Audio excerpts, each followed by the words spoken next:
Welcome to the Planning Board meeting for September 2nd, 2020. I'll begin with roll call and then go through the agenda. Alden Clark. Here. Beth DeLeo. Here. Ann Gardner. Here. Tanya Hartford. Here. Leah McGavern is absent. Rick Tainter. Here. MJ Verde. I am here, but I will be leaving by probably 8:45. Okay. Hope we all will be, MJ. Yes, that would be great. Don Walters. Here. Bonnie Sontag here. We also have Linda Guthrie, our note taker. And I believe from the planning office, we have Andy Port and Caitlin Sullivan. Anybody else? No. That's correct. Thank you. That looks right. Okay. So let me go through the agenda tonight. We have one change in the order of events. The first thing on our agenda is going to be the request for minor modification for the reserve at Bashaw Farm. Then we will have and that is not a public hearing, but then we will have one public hearing, Super Trust at 69 Parker Street, a special permit for use. And then our other business is an approval not required for 17A Harrison Street and 198 Water Street. Minor site plan review for Parker Street, which will be continued. Approval of the minutes from August 19th. Potential zoning amendments, we'll be discussing short-term rental units amendment and 6C amendment, both of which are just proposed. And then there'll be other updates from the chair or the planning director. So that's our agenda for tonight. Just a reminder for people who may be attending as members of the public, to access documents for any of the applications we're discussing tonight, you'll see the one that we would be discussing at the moment put on the screen by Director Port. All others are accessible from the city website. And note that when you get to them through the agenda, the most recent documents are at the bottom. And also a word about public comment. Tonight we have one public hearing which allows for public comment, and it will be announced at that time. If there's any other interest in a comment from the public, it's at our discretion whether or not we take it. But you can always raise your hand and Director Port will ask what the issue might be.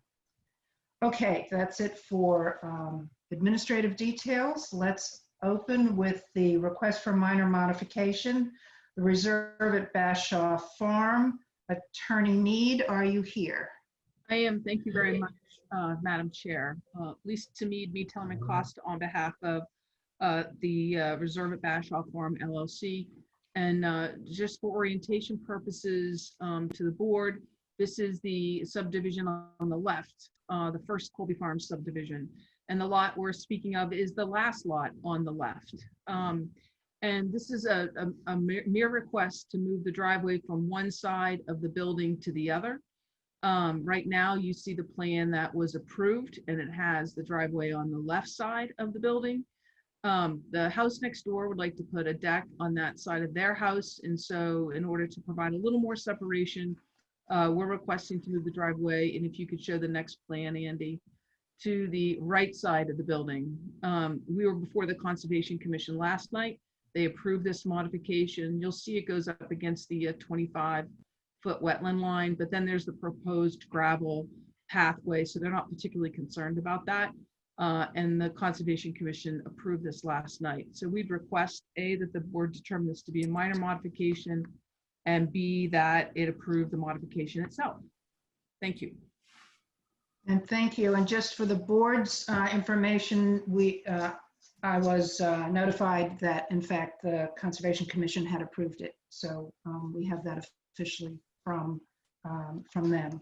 Are there any questions or comments?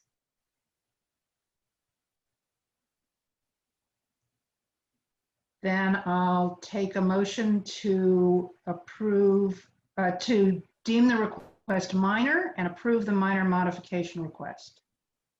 So moved. Alden. And a second. Second, Ann. Thank you. Any further discussion?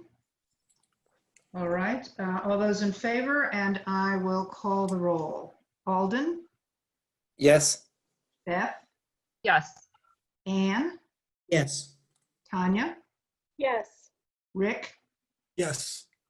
MJ, Yes. Don, Yes. Bonnie, yes. It is approved. Thank you very much, and I appreciate your indulgence of moving me on the agenda as well. Not an issue. Have a good evening. Thank you. Very much. Right, so we will go to the public hearing for 69 Parker Street, special permit for use application. Attorney Griffin, are you here? Oh, well, that's a bit of a problem. I am here. Oh, you are here. Oh, Just trying to great. unmute myself. Oh, good. All right. Now that you're unmuted, tell us about this application. Thank you, Madam Chair, members of the board. I represent Barrett Cook, who's the manager of the Super Trust LLC. And as you can see up on the screen, the applicant submitted a site plan, shows existing and proposed parking. It also shows the proposed parking requirements, existing and proposed.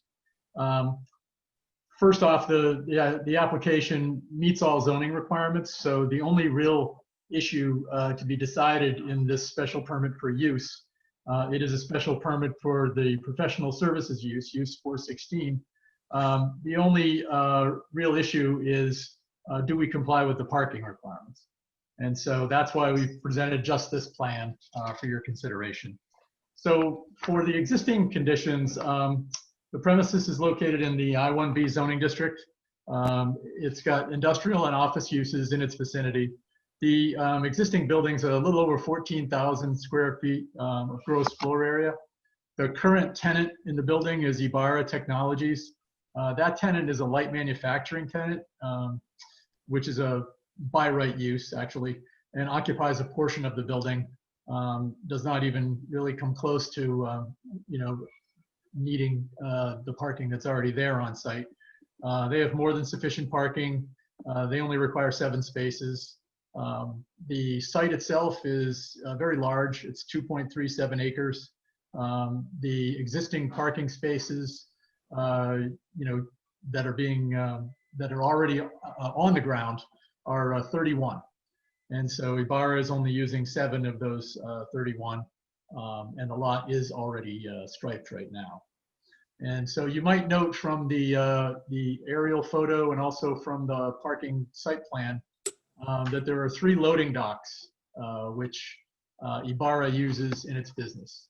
And now the petitioner is looking to eventually lease portions of the building, if not the whole building, for professional services. However, until such time as that occurs, the petitioner does not want to inhibit Ibarra Technologies business, which requires those 3 loading docks. And as you can see on the site plan, right up where Andy's got the cursor, it says TBR Bay, TBR Bay, TBR Bay. Those are the 3 loading bays. Okay, so that brings us to the proposed plan. The proposed plan is to take the 31 existing spaces, remove 1, and then add 17 additional spaces. And we're doing this because if we compute the gross floor area and the parking requirement associated with use 416, we come up with a requirement for, I believe it's 48 spaces. And with the 1 parking space per 300 square feet of gross floor area, 48 would be our requirement. So we would need that additional 17 spaces that we propose. And in getting those spaces, we would have to remove the loading docks, the loading bays, and put parking spaces in front of them. So that's going to bring us to something of an odd condition that we're requesting in the event that the board will grant this permit. And so we've gone back and forth with the planning office to come up with something that will accommodate for that. And I put a special condition in my memorandum that I had submitted to the board. The planning office has supplemented that special condition with some additional language. There it is right on the screen. We don't have any problem with the supplemental language. So in the event that the planning board sees fit to grant this permit, we request that this condition be added to the permit, and that will allow the petitioner to only have to restripe the entire lot once the zoning requirements require the additional spaces, essentially.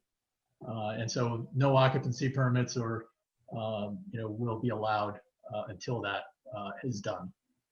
So we think that's a fair gatekeeping language.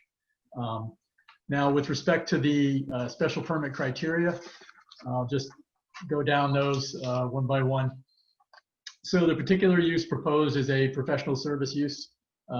Its existing building is going to remain. It'll comply in all respects with the use in the district and the dimensional requirements. The proposals to add new use within the building, not no alterations to the exterior, expansion or anything like that. And it'll conform to all the dimensional requirements in the I-1B zoning district. The use code for the new use would be use 416 professional services. It would be medical or dental services, but that is unknown at this point. The requested use is essential and desirable to the public convenience and welfare. Currently, there is a need for professional services in the city of Newburyport, which is not able to be accommodated in the downtown business district. As the board knows, the zoning ordinance has been amended to accommodate for that need, and such uses are now allowed in the business park by special permit in front of the planning board. The use will not create undue traffic congestion or unduly impair pedestrian safety. As I've mentioned, required parking will be provided as set forth above. No significant increase in traffic will occur from the establishment of the business. Trips to and from by customers are going to be intermittent throughout the day in the event that appointments are made with professionals inside the building, but it will not overload the feeder streets. The roads in the business park are not particularly heavily traveled with respect to commuters. They have heavy vehicles, sure, but not heavily traveled or trafficked, nor is there consistent pedestrian use. This use will not overload any public water drainage or sewer system or any other municipal system. There are no special regulations for this use set forth in the special permit table, and the use will not impair the integrity or character of the district and the adjoining districts, nor be detrimental to the health or welfare.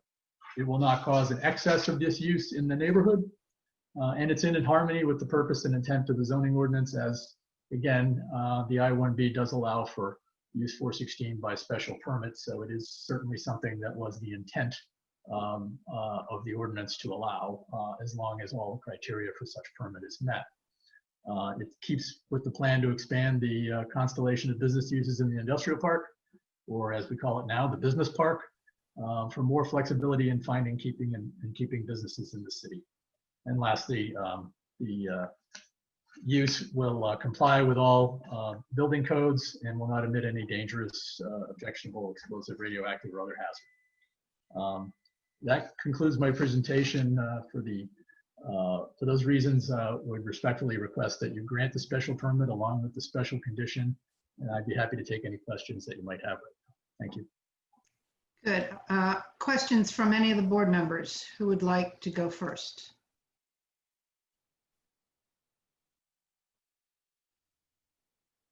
I have a question. Yes, Rick? I guess it's not so much a question as a comment.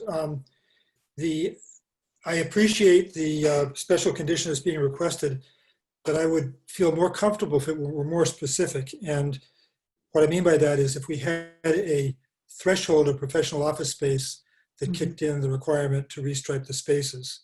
Looking at the site plan, it appears that since 14,322 square feet requires 48 spaces, then 32 spaces would represent 9,548.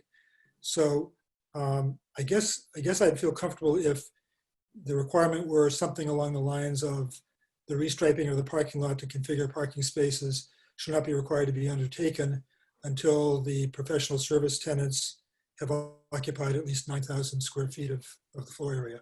Just if my math is correct, because Rick, the other way it just seems very vague.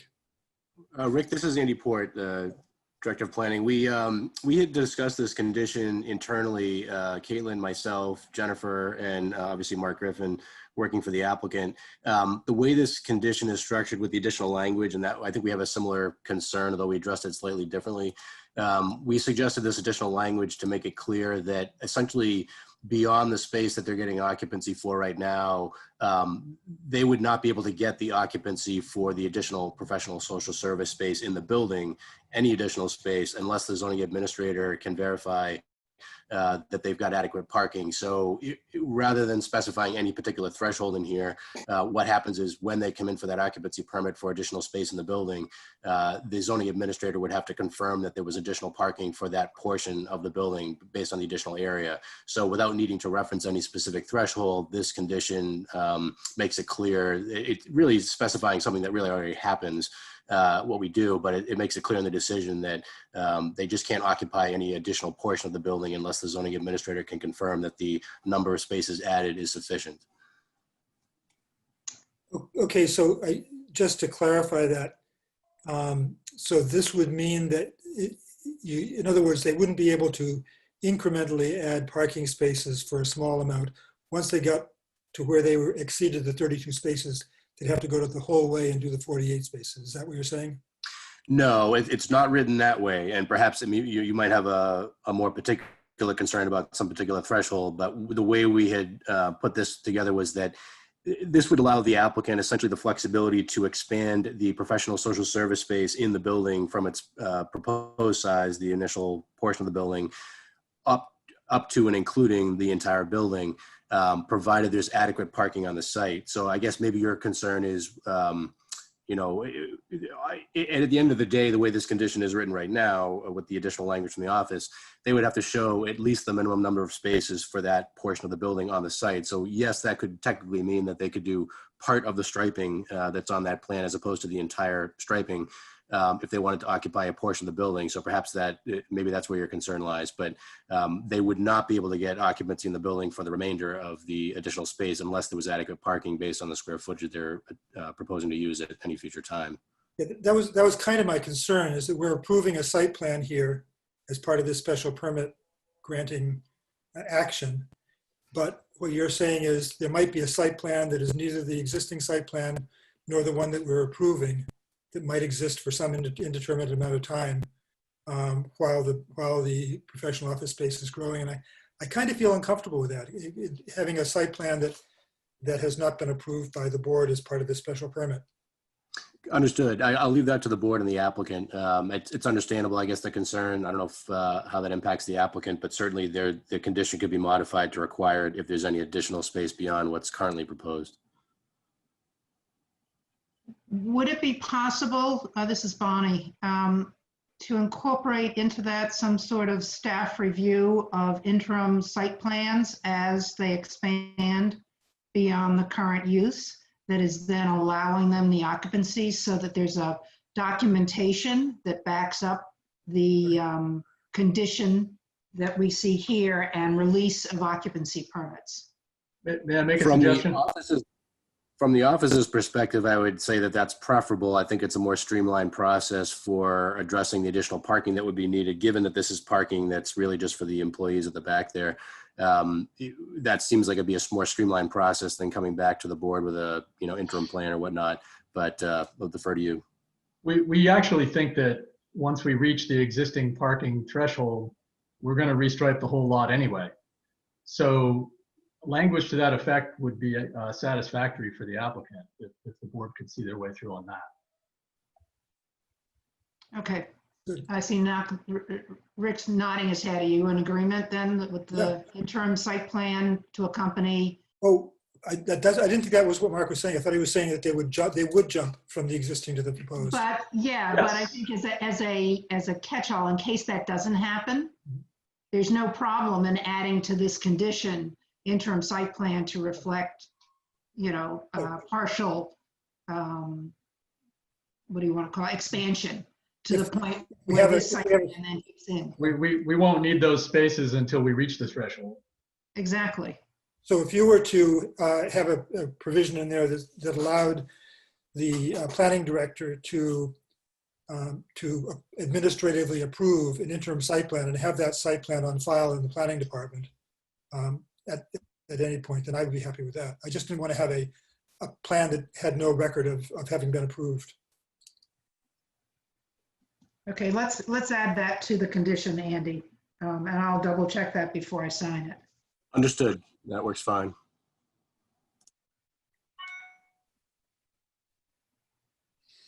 Any other concerns? This is MJ. I just have a question. As they start doing these renovations, does it kick off the need to add the sidewalks? I mean, I know it's based on a certain percentage of the cost of renovations, but is this the place that gets brought up? Are you talking about site plan review conditions? Not exactly. We're not in site. Yeah, there's a trees and sidewalks. The street trees and sidewalk ordinance. Yes. So yeah, that is a threshold. I don't know what the proposed value is for the improvements in the building. Well, I think it's listed as like 50,000 as the kickoff, and I imagine there'll be quite a bit more than that if they're putting in medical and dental offices. And I just see this as one of those places where It's just to be clear, it's either a residential unit, which isn't applied here, or 50% of the assessed value of the building is my recollection. oh, 50% of the, okay. And this is Bonnie, is that also, is that separate from site plan review as MJ is suggesting now? Because this is not eligible, this won't have to go to site plan review. It is actually a requirement that the ZBA and the planning board integrate any requirements for sidewalks and trees, pending feedback from the Department of Public Services, if the applicant is tripping either of those thresholds. Okay. So in this instance, the question would be, is the applicant tripping that threshold? And do we have that information, or are we making an assumption here? Caitlin, do you know, was that issue looked at? We know we have our boilerplate language that can be put in the decision to address it as a condition, but do you know if that issue was looked at? Yeah, we have the standard boilerplate condition that is in all of our decisions. The tree and sidewalk ordinance is triggered about 50% of a substantial rehab of the property. It does not appear that this would be 50% of the value of the property, although I'd ask Mark for his thoughts on that. Well, we don't really know what we're going to do for renovations at this point because we don't have a tenant identified. Mhm. So this is Andy. I guess the synopsis, I guess, with that, the way that things work in the ordinance and the way that the board's approval process works, I think what makes sense here is to use the boilerplate condition that we use for these projects when it's not currently clear what the valuation is for the improvements, because that's the 50% threshold. What we would do is something we've done with the ZBA more frequently and the planning board a little bit less frequently in the last year or two, is to put a special condition, it's boilerplate, that says if the applicant, when they go in for their building permits, is tripping that threshold that's required by the ordinance, then they are obligated to do improvements for sidewalks and trees based on feedback from the Department of Public Services. So in that scenario, I would expect there to be a sidewalk along the front of the property if that was the case. And then some discussion of where trees would go based on feedback from the Department of Public Services, consideration of utility locations and whatnot. Andy, for clarification, I heard you say a special permit after Caitlin confirmed that this is part of the standard conditions. Is there a separate special permit, a special condition in this case, or the No, standard sorry, covers it? it's a standard condition, but the reason I say special is because it's only projects that are triggering that threshold that we even put them in. We don't bother to put that special condition or that standard condition into projects that are clearly not adding a residential unit or clearly are minor in nature and not tripping the 50% threshold, just to not confuse applicants or anyone else. Yeah. Okay, so it is included from what Caitlin said. Correct. And it will be reviewed. It's an automatic review as they come in for building permits. That's correct, because what happens is the zoning administrator, before signing off on either the building permits or the occupancy, whatever is going on, would look at that condition and the decision and would ask them to close that loop before signing off on it. So in effect, what would happen is we would communicate with Jamie Tucolo, who's the Deputy Director of Public Services, and they would go out to the site. We'd have a confirmation of the nature of the improvements. And I think you all know that there's a sidewalk on from the Boston Way side further down towards the Route 1 traffic circle. And we've had discussions about a sidewalk going into the business park here. So I imagine that that's where this would fit in here. Okay, MJ, thank you for bringing that up. Is that clear how it's going to be handled? Yes, thank you. This is a follow-up. So in many cases where it was clear that there was 50%, the 50% threshold was triggered, the sidewalk would be part of a site plan, but it's not here. So this assumes, I guess it's implicit, that at some point the applicant might be required to actually engineer and design and construct a sidewalk, even though it's not shown on the site plan right now. Is that correct? That's correct. And if Rick, if your concern is at all that you'd like to see those improvements and review them, certainly that condition, that bullet plate condition could be modified to require that the applicant return to show that information and get approval from the board as well for those details. I'm not sure if that's what you're. No, I just want to understand who does the design. Pays for the construction. So it would be handled through DPS with the applicant paying for design and construction. No, I'll defer to DPS, but the way that typically works is that the applicant would be required both to design the plans, get the approval from the Department of Public Services for those improvements, and we'd obviously be involved with the review of that to make sure it made sense. And then those improvements would also have to be constructed directly by the developer rather than paying the Department of Public Services. Yep. Can I just ask a question going back to the parking issue? But Sure. Is this typical to kind of take this iterative approach to providing required parking?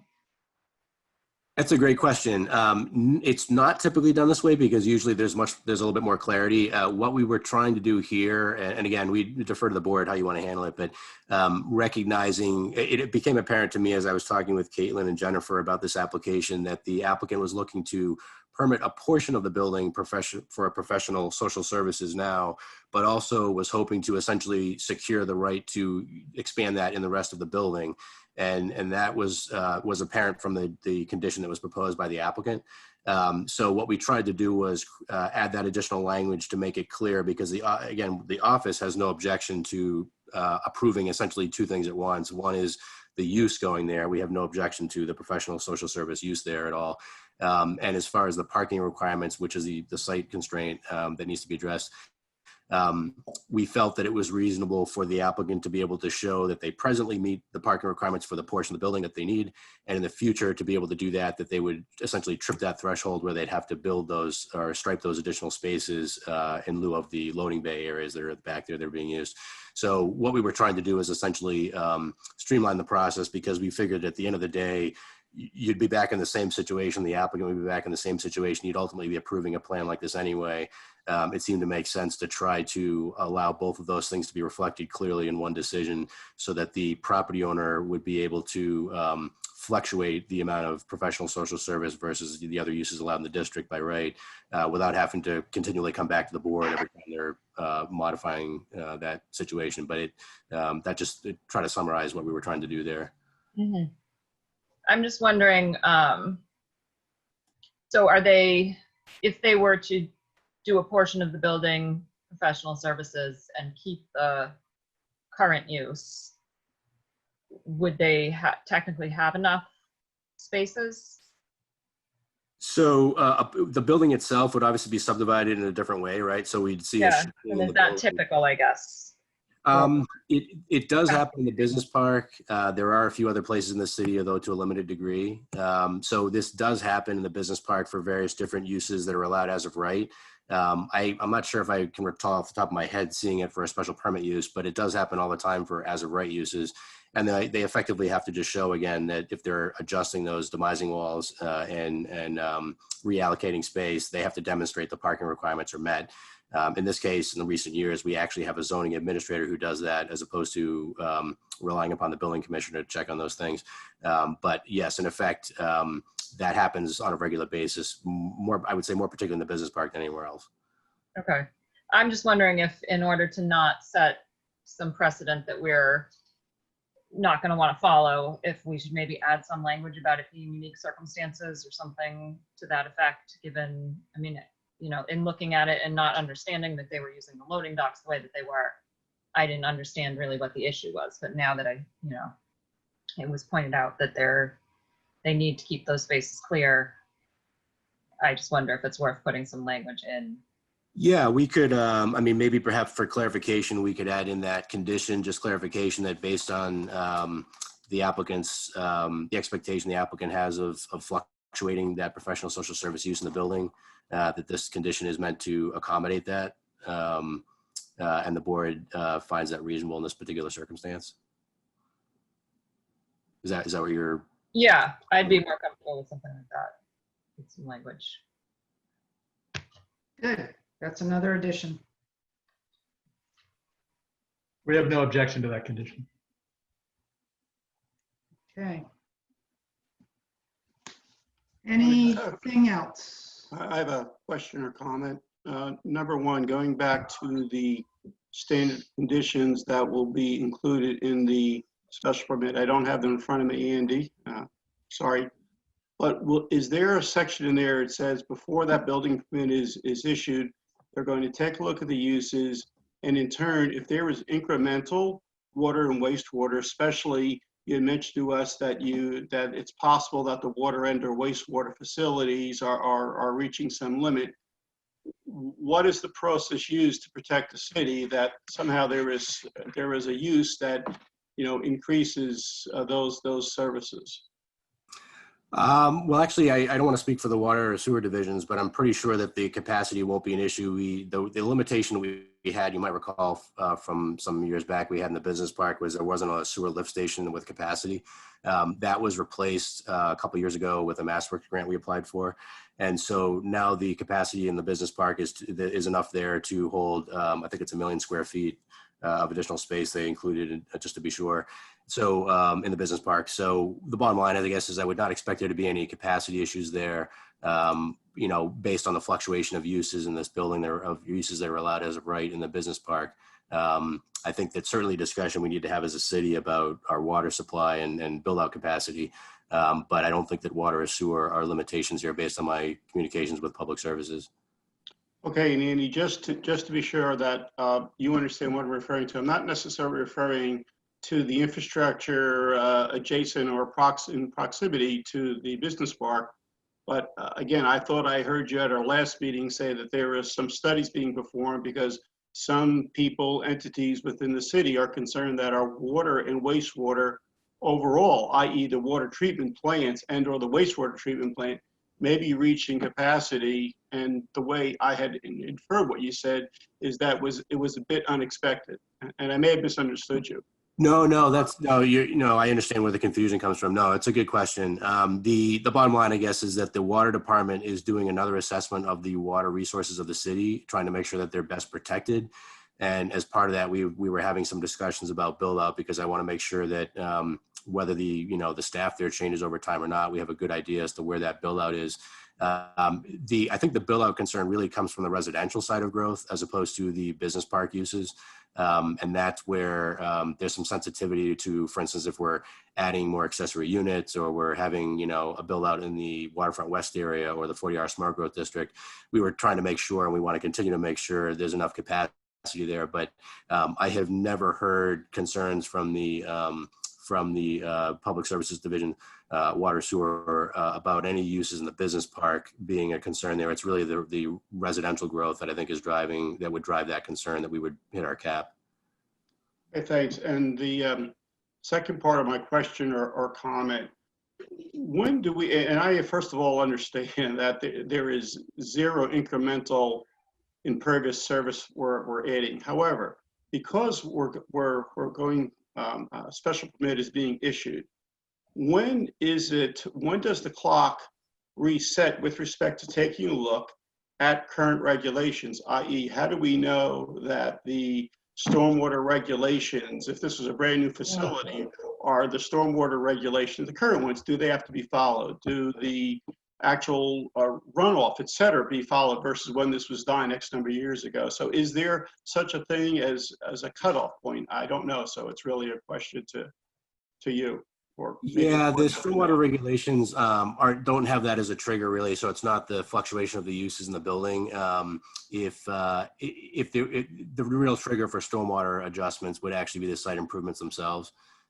So we don't really have that issue here, although it's a good question. We don't have a concern about that somehow, for instance, you might be deferring a stormwater review you'd want to have later on. The parking area isn't being adjusted. The amount of surface area that collects stormwater isn't changing, so there isn't a trigger there for the stormwater review.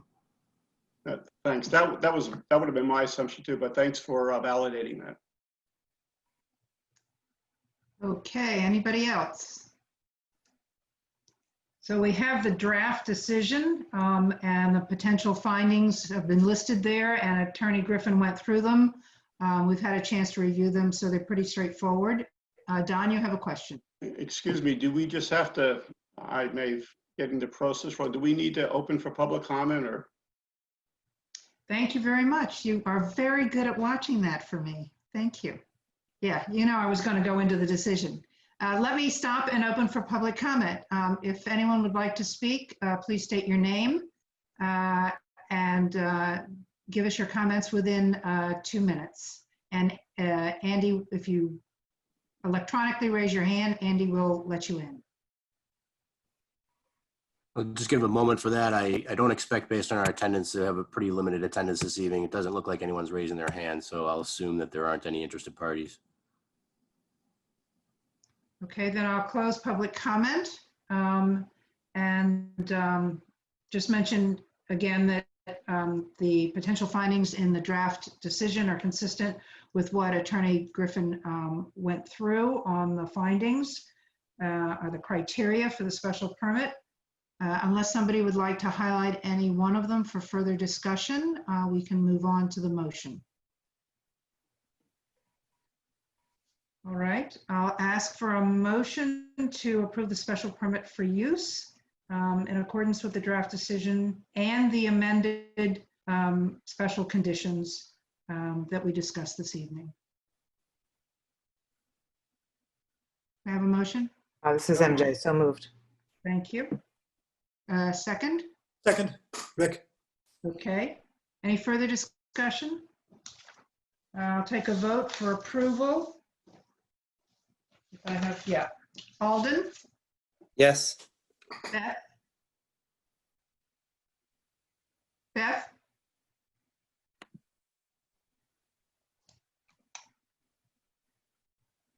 I think we lost her. Oh, Yeah, it looks like she might have lost a connection. okay. Well, we still have enough people to vote. So we'll put her in as an abstention. Anne? Yes. Tanya? Yes. Rick? Yes. MJ? Yes. Don? Yes. Bonnie, yes. So you have your approval. Thank you. Thank you. All right. Under other business, we have an approval not required for 17A Harrison Street and 198 Water Street. And is Mr. Donovan here to present that?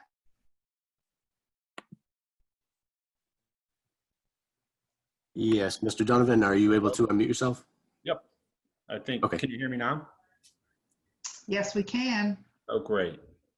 I am present, thank you. You may go ahead. Okay, so this is a first for me, so I'm not exactly sure of the formal process, and the surveyor is he's on vacation. So essentially what we're looking to do here is acquire the property directly behind my property and house, which is the 17A property. And the parcel is identified as parcel A. So it's a small piece of property that abuts directly our backyard from our neighbor, Betsy Woodman, who is the 198, I think is the address, Water Street. Yes. Yeah. So I'm just looking for approval and going through the process as I understand it. Again, this is a first for me, so I'm happy to answer any questions or get as descriptive as required or desired.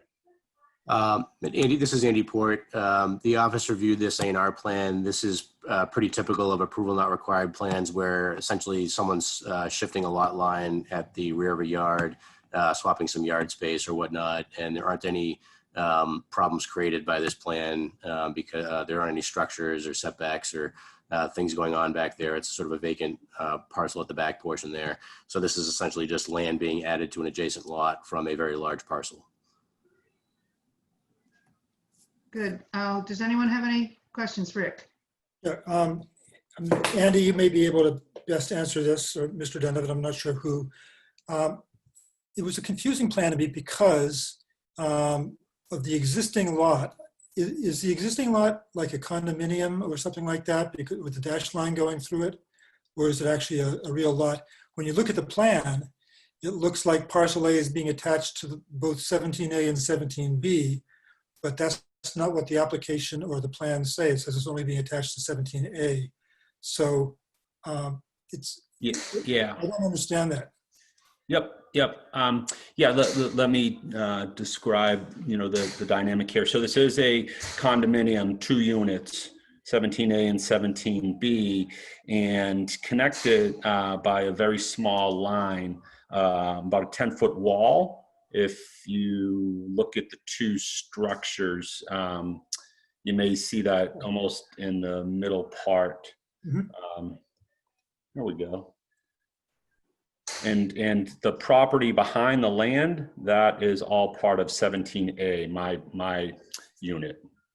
And so the land that we're talking about now is directly behind and attached to that property.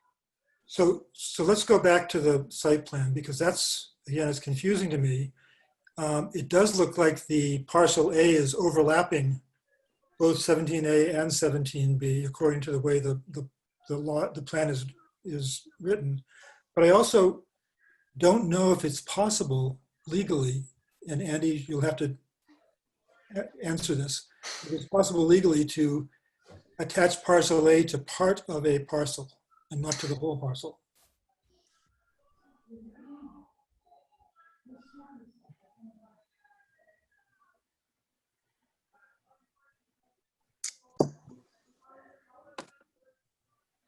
So do you mean to the whole, So the there's whole one lot. condominium parcel?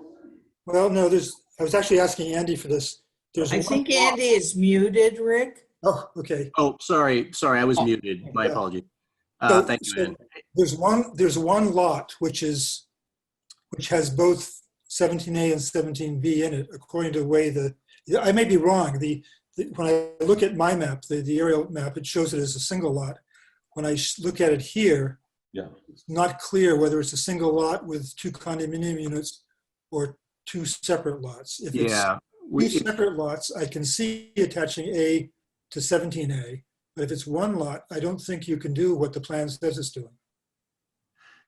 yeah, we had read this plan as a single lot with a condominium association on it.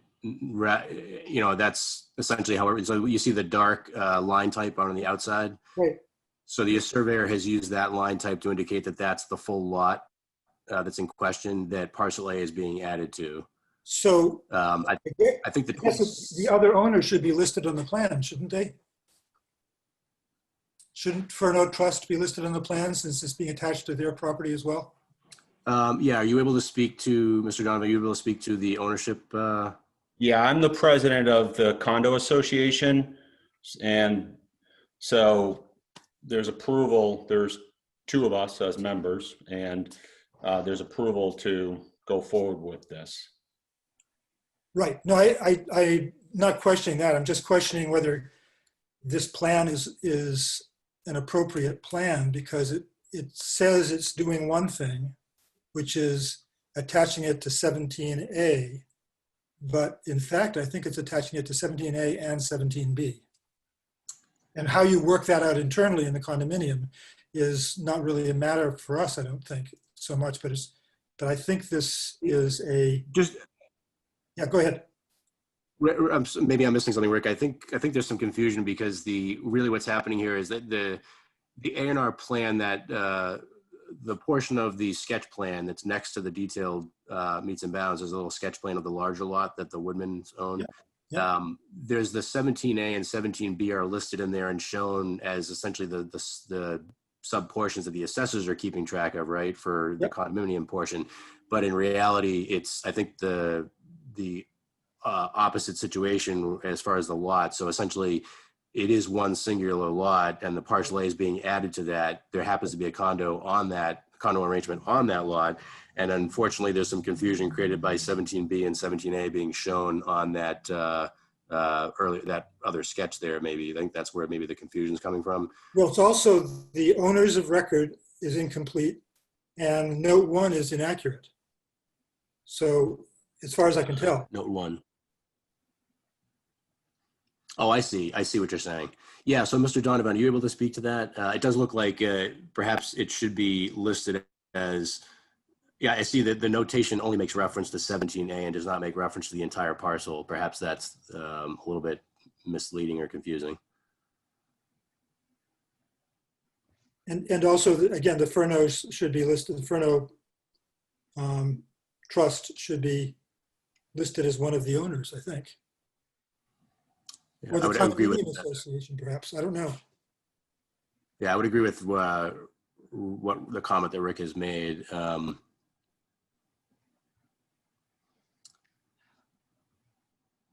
think at the end of the day, obviously, this conveyance is not going to work properly unless all the parties are agreeing to it. Obviously, this plan is just going to be referenced with a conveyance. But Mr. Donovan, is there?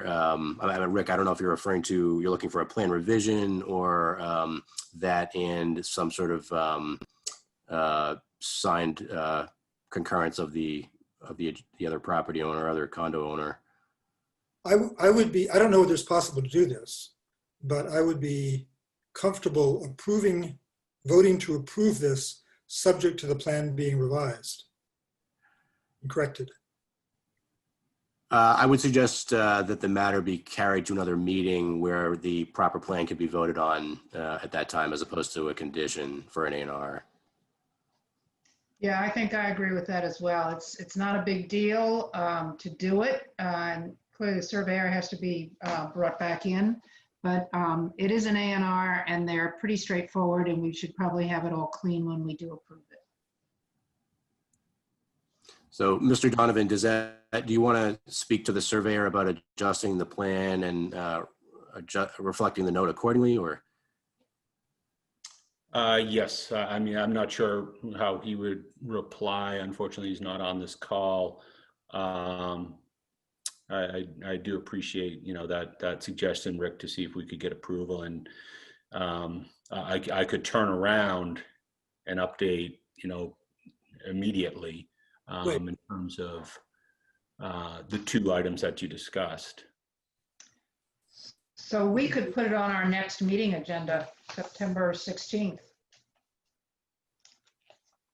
Yeah, I think if that plan could be turned around in a week, which shouldn't take that long, I wouldn't think, if they could just get to the computer, then we could take it on the next agenda and have it endorsed at that meeting, just 2 weeks later. Okay. So could I have a motion to just continue it, right? Andy? Yeah, Mr. Donovan, does that time frame work for you? Certainly. That's the next meeting, correct? Yes. Yes. Yep. Okay. Correct. Yep. I would make that motion to continue it to the next meeting. And could I have a second? Tanya, I'd second it. Who's that? Tanya? Yes. Okay. Any further discussion?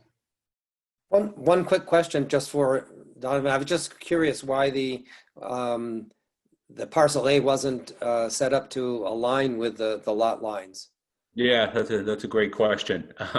So it basically has to do with trees that have been planted by Betsy Woodman that she just wants to maintain on her property. So that was as simple as that. Okay, thank you. Yep. Any further discussion? Then I'll take a motion to approve the continuance to September 16th by roll call. Alden? Yes. Beth? Is she still dropped? Nope, I came back. Sorry about that. Yay! Okay, Beth. Were you able to hear enough of this to vote? Yes, I think so. Okay, so your vote is yes, right? Yes. Okay. Anne? Yes. Tanya? Yes. Rick? Yes. MJ? I think I need to abstain because I dropped out as well. And so I didn't hear the bulk of the Okay. conversation. Thank you. Don? Yes. Okay, and Bonnie, yes. So we'll see you back here on September 16th with a revised plan and all the proper documentation that goes with that. Thank you, Mr. Donovan. Okay, thank you all. Okay. All right. Minor site plan review for 0 Parker Street. We have a request to continue to September 16th. May I have a motion to that effect, please? This is So Tanya. I moved. move. Alden? Oh. All right, Alden can move it and I'll second it. Okay. Great. Any discussion? I'll call roll for approval or to move it. Alden? Yes. Beth? Yes. Anne? Yes. Tanya? Yes. Rick?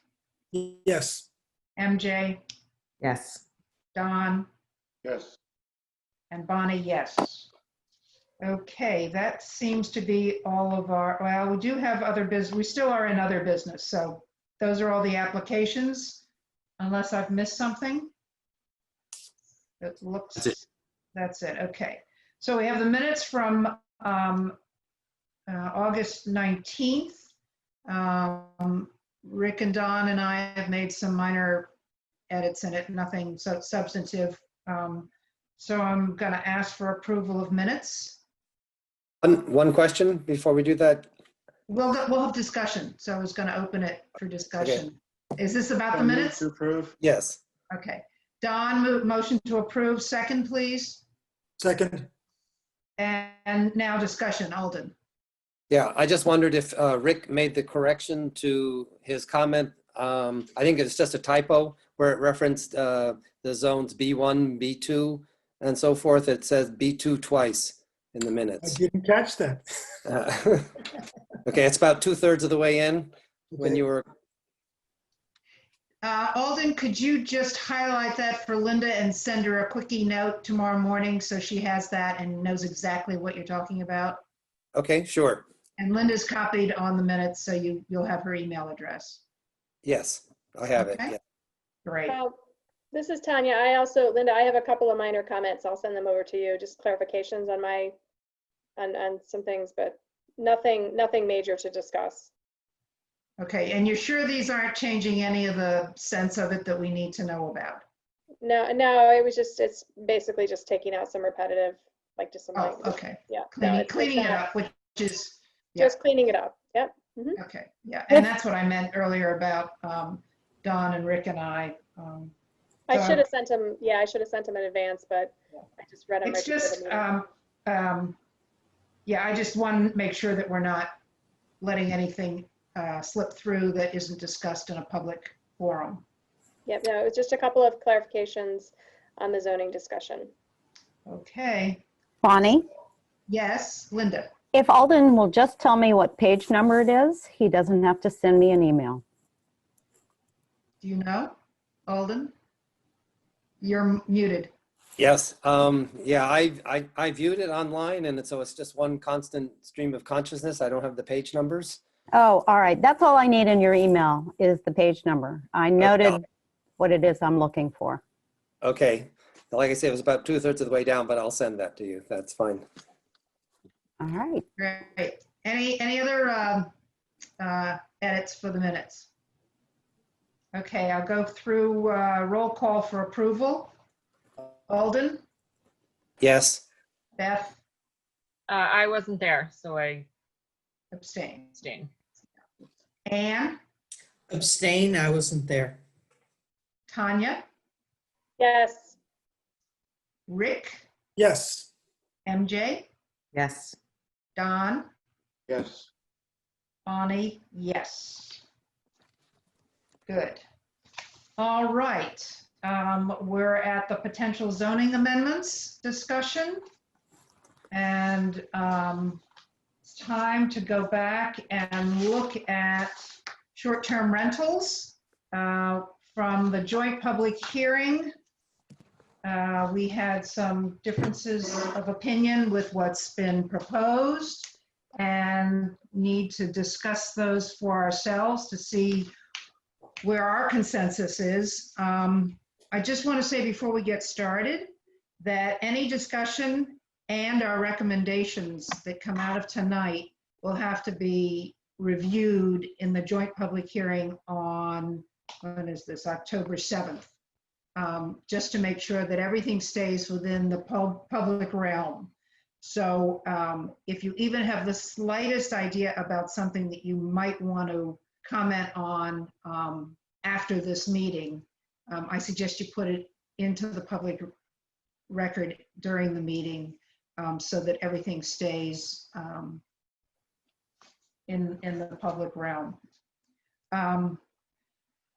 To get us started, I don't know if this is going to be helpful, but there are just 3 sort of guidelines to think about trying to stick up with as to how we get through all of this. First of all, we're focusing on the zoning amendment, even though we know the licensing amendment has information in it that is helpful in thinking about the zoning. So for those pieces of information that we may want to discuss in light of zoning, certainly we can bring them up from licensing. But the details of the licensing amendment will be handled in a public hearing by the licensing commission. The licensing city council committee and the licensing commission. That's not our area of interest. But as I say, anything from that would influence our discussion and ultimate recommendations for the zoning would be relevant. I'm going to suggest that we look at definition of uses, where we want those uses to be allowed, and thirdly, what to include in the zoning ordinance. Now, we can go in any order you want, but I think those are the 3 main areas that we need to cover, but I don't want to hamstring anybody, so I'm just going to open it up and see where it goes. Bonnie, I'd like to throw something out first, and I believe your second item, I think, which was where it would be, I would suggest being first as compared to what I consider some of the more granular items I think that Rick had raised with respect to definitions, et cetera, and perhaps specifically, I know the one item that was raised by several members of this board and perhaps the city council was, are we in agreement that we carve out Plum Island? I think that was raised by several of us. If I'm mistaken, I'm sorry. And then secondly was the item, and again, I do think, Rick, you raised this, as well as others, that there was a lot of public, or at least the people that commented, were generally not in favor of having STRUs in residential areas. And I think we said we would perhaps discuss that as well. But I kind of think in some, we talked about policy. To me, those are some of the big key items as compared to later on getting into some of the specifics of the language, which is, of course, important as well. So that's my suggestion. Good point. Good point. I was just thinking in terms of where we want it, it might be differentiated by the type of rental unit that's being discussed, but we can back into that if we need to. So I think this is a good idea. Let's start with Plum Island, because that was a policy, I guess, decision with the counselors, that it's so unique. And it has a history there, as Rick and others pointed out, that they just wanted to put that to the side and keep it in licensing alone. Is there any reason to mention it from anybody's point of view in the zoning? Well, actually, I do think that we need to, because the way it's in the zoning by default. We have this table that Andy is showing us right now that basically says any type of short-term rental unit is allowable in any of those districts where it says P. And I think this gets to, what Don was referring to in some sense. Do we want all of those types of units in all of those districts? I don't know, Andy, whether you feel comfortable sharing what I sent you in terms of my breakdown of different things. I looked at it very carefully and had some concerns about the different types of short-term rental units. And I really, as I said at the public hearing, I really felt that we should treat home shares differently than limited shares and differently than Plum Island. There's also a problem, which is, I guess I still have that other problem, which is that there are things that the licensing ordinance is trying to do that can only be done by zoning.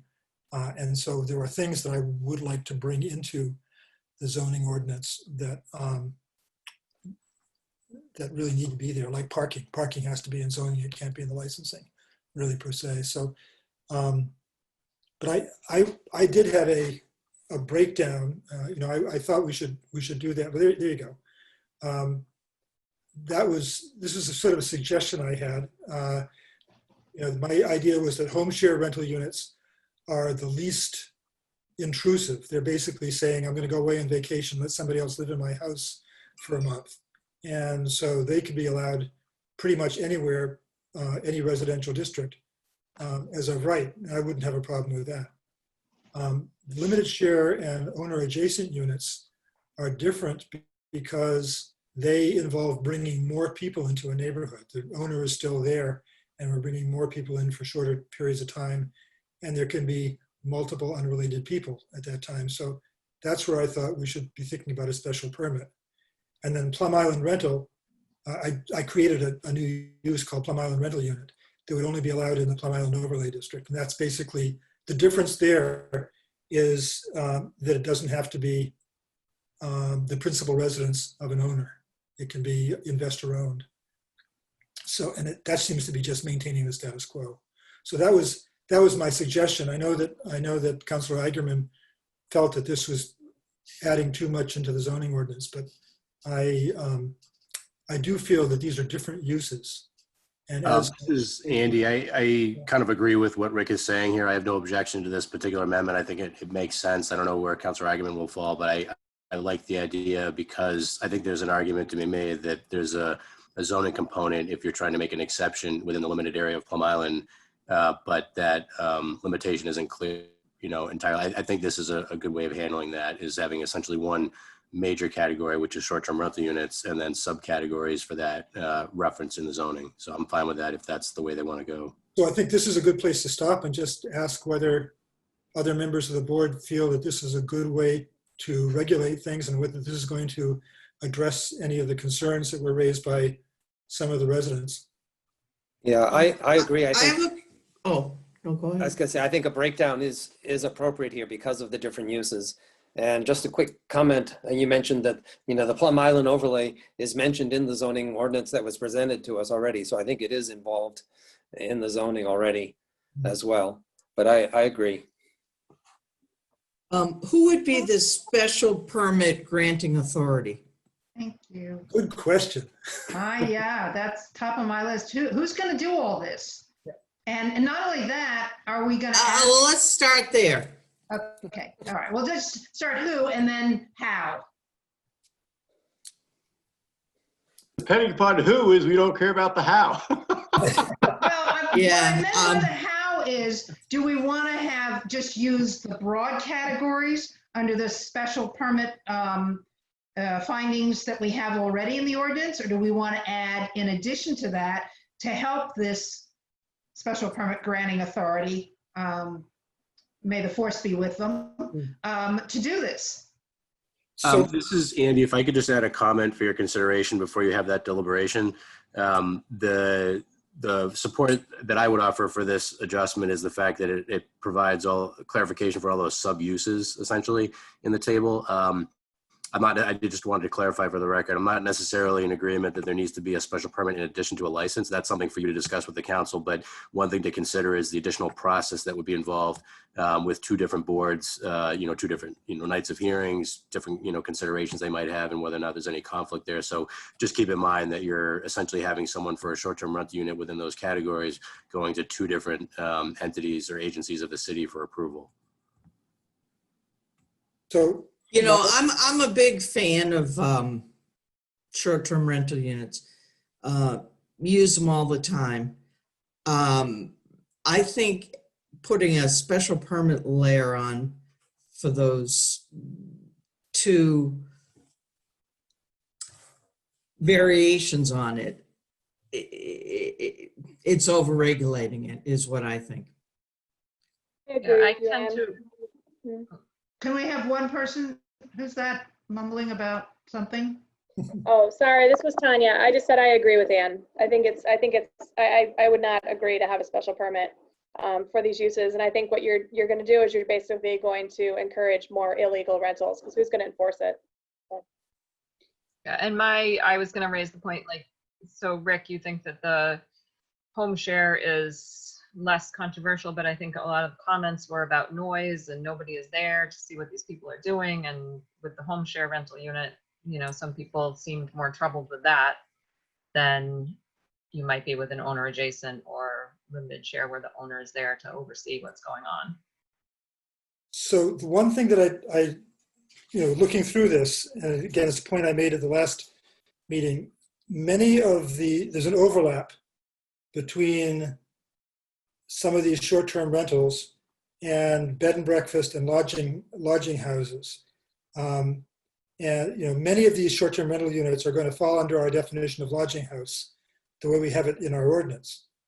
So they will be, even though it says special permit for, say, a owner adjacent residential unit, if that owner adjacent residential unit had more than three people not related to the owner, it would be prohibited in all those districts. So that's a conflict we have to work out. So the special permit here, I see as being more permissive than the existing regulation, which would prohibit them as a lodging house. Similarly with the bed and breakfast, the bed and breakfast is not allowed in an R1 or R2, and a bed and breakfast allows up to 5 rented rooms. A limited share rental unit allows up to 3 rented rooms, and that says special permit. So it seems to me, even though it says special permit here, it's really going to be prohibited if it has 4 or 5 rented rooms. But can we overrule, or can we, You can, but by special permit, say that there can Yes. be a lodging house where it wouldn't otherwise be allowed? you certainly could. You'd have to write that into the ordinance. You'd have to say that even though the ordinance says lodging houses are not allowed in R2, we're going to allow lodging houses if they So are it would be both. licensed as limited share rental units. But we I listened to the tape of the meeting and your discussion with Jared about this point, and I don't think I reached any conclusion in my mind based on that discussion. So maybe mixing this up with lodging houses and such is more than what we should be looking at right now. Or maybe it's different, or as Jared said, the judge would say it's a lodging house. I don't know. It Well, seems to be very, very complicated. My concern is if we say it's allowed in this table and it turns out not to be allowed because of some other portion of the table, we're really not doing anybody any favors. Yeah, I don't think, to Ann's point, as well as backing up what Rick's saying, I reread that note in the minutes, and I don't think Jared actually realized what he was saying, because he said you have to meet both criteria if there's an overlap in the given district. So the lodging house not being permitted would basically say, and you can't have that any kind of short-term rental there either.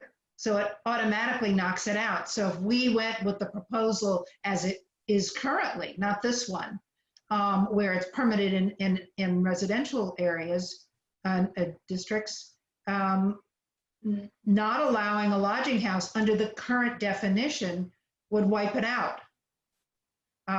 So there's the conflict there. I'm just wondering if it's too much to ask to change the definition of a lodging house and a bed and breakfast, to adapt it so that we could make the table consistent for those uses that would then, and I don't know what I'm really saying here, but would then allow by right where we want to have short-term rental units and try to avoid special permits for short-term rental units. Bonnie, so I think you're saying you want to try to update the definition so that there's no overlap between the short-term rental units and the lodging house and bed and breakfast, for example. Yeah, and where they're allowed, so that if there's going to be a special permit, it has to do with the lodging house and the bed and breakfast. Yeah, And a then question. we get to the condition where several people have already said we don't want any special permits for short-term rentals.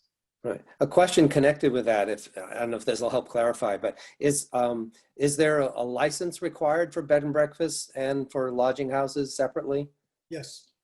I assumed that was the case. And what happens if a bed and breakfast all of a sudden becomes a lodging house because who they rent it to, and they don't have a lodging house rent license? Is that something that's, I mean, what happens there? I almost think the lodging house is almost an obsolete use in our table, because we're not going to have lodging houses. They're going to be inns, they're going to be bed and breakfasts. Is that where, when you come in for an executive transfer, like Market Street used to do that. I don't know what they're called, but they're longer than short-term, but shorter than a year contract. Is that a lodging house contract? Does anybody know? A lodging house is based on solely, I think, on the number of unrelated people who can stay there. Yeah, the definition says 5 or more people not within the second degree of kinship with the proprietor or the person overseeing the lodging house. And oddly enough, in the state law, it's 4 or more people. Yeah, exactly. I'm looking at that now. Yeah. So that there are things that require sprinklers as lodging houses because they meet the state definition, even though they don't meet the local definition. Yeah, so we're fighting some definitions that are inconsistent to begin with, and then we're trying to layer on top of that short-term rental units. And then if we layer on top of that certain types of short-term rental units with a special permit, it's inconceivably complex. So my solution, my partial solution to that is to avoid the question altogether. And Andy, if you could go back to my sheet, I just want to point out something there. I came up with the definitions in the licensing ordinance are very, very precise, and they have all these other things in it. Here, I came up with other definitions, and I excluded any consideration of the number of people who live there. I just said this is, either the owner it's the owner's principal residence, or it's not, and the owner is physically present, or it's not. It's a much looser set of definitions, and it avoids this conflict with the zoning definitions of lodging house and bed and breakfast. And then that can be dealt with in the licensing agreement. I mean, the licensing ordinance. What a simple solution. Yeah. So I just wanted to make it, less complicated. So Rick, would you recommend then changing the definition of lodging house in conjunction with this? Or are we stuck because it's a state Well, I definition? think, no, we can't change the definition of lodging house, but we could change the use table Yeah, that's what, yeah, for okay. lodging houses, I guess. But, I think that's a bigger question. And I know that that's probably being discussed as part of the comprehensive zoning rewrite. So I don't want to get into that. And I know Jared didn't want to get into that either. He wanted to try to, focus this as tightly as possible. So, I thought if we just didn't talk about the number of residents in the zoning, then we wouldn't have to worry so much about it, and could finesse it by being a little bit more general than the licensing ordinance is. The licensing ordinance is where all the regulation is going to happen. It's not going to happen here in the zoning ordinance. So question building on this idea, would you recommend that we put these definitions into the zoning amendment and Yes. leave the licensing definitions to whatever the licensing folks decide to do with it? Exactly. So Rick, under licensing as proposed now, they could limit the number of bedrooms, whereas you wouldn't put that language here. I wouldn't Is put that what that. you're saying? That's exactly what I'm saying. Okay. Yeah, I don't have a problem with that. Right, so just to be clear, yeah, so these definitions would be added to the 5E, table 1. Yes, exactly. And the use table, there would be a section in the use table with what you had outlined. In numerical order, right? Yeah. Right. I'm not, this is Tanya. I'm not really following why we need to specify the different type of rental unit. I'm not quite understanding and following the logic of how this helps and why does it matter? Well, Isn't it because where we allow it, whether in the residential areas or not? Yeah. It's Yes. if you want to treat things differently. If you want to say everything's permitted everywhere, then you don't need to do that. Yeah, and I think I would opt to say that, because I think that the problems you're going to have, it's not going to matter.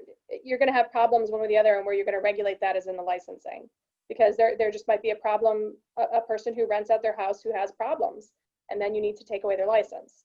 But I don't think it matters sort of whether it's in a residential district or whether it's in a R3 district. You're still, a problem person is going to be a problem person. You may actually have a single family home, that rents out their whole home, or rents out parts of it, or rents out a unit in their garage and has no problems. Nobody would even know that it's happening.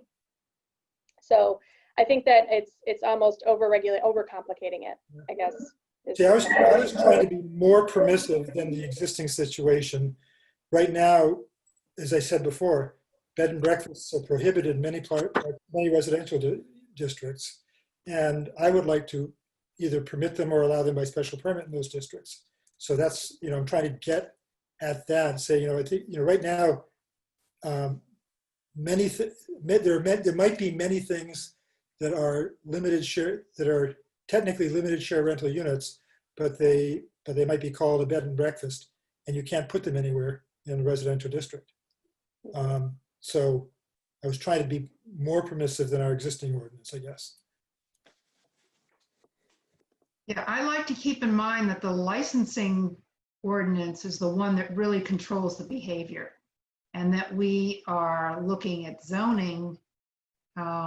And that I'm going with the idea that I think we should have some broad definitions of these categories in the zoning, because as someone mentioned at the joint public hearing, when you go in for a zoning ordinance application, a zoning application first, you should know from a zoning point of view what is allowed.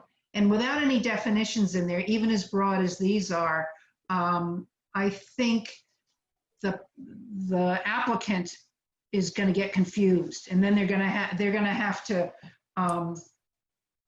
get into the nitty-gritty of the licensing agreement, just trying to sort out whether or not they can meet the zoning requirements. Yeah, I agree, Bonnie. It was Juliet Walker that brought that up, and I agree. I think you need some amount of specifics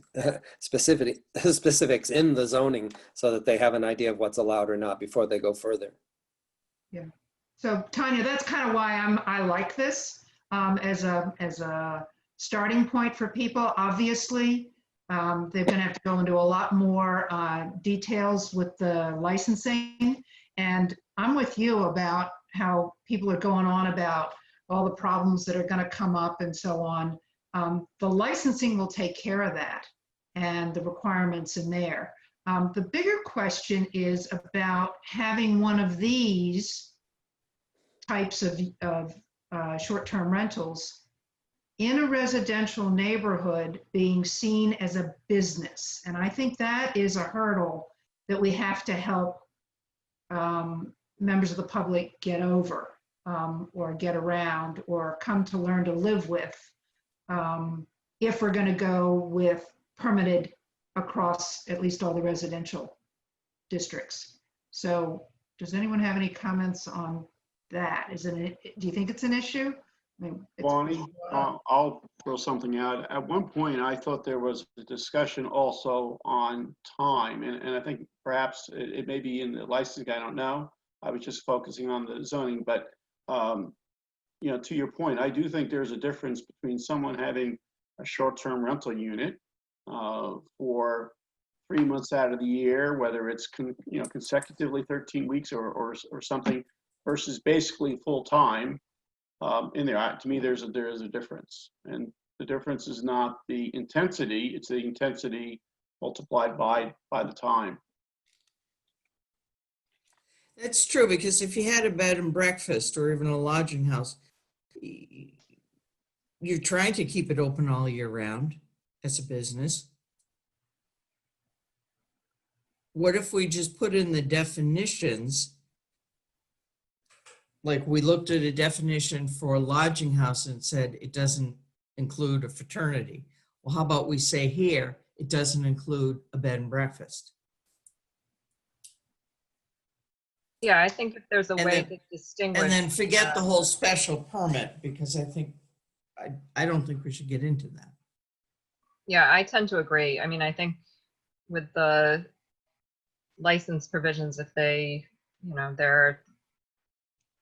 only do it so many days out of the year and they need to live in town, I think people are concerned that people are going to come and buy all these properties and just Airbnb them as investments. And yeah, and I think if you want to operate a year-round B&B, you're not going to want the restrictions of the short term. Right. So there's something different. A different business model. Right. We're talking about different things. And so if we can incorporate the differences into the definitions so that they don't overlap.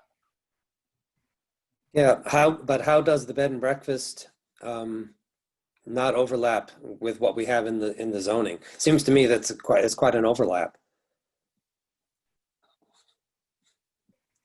Well, I see it very differently because they're not limited to a certain number of days in the year.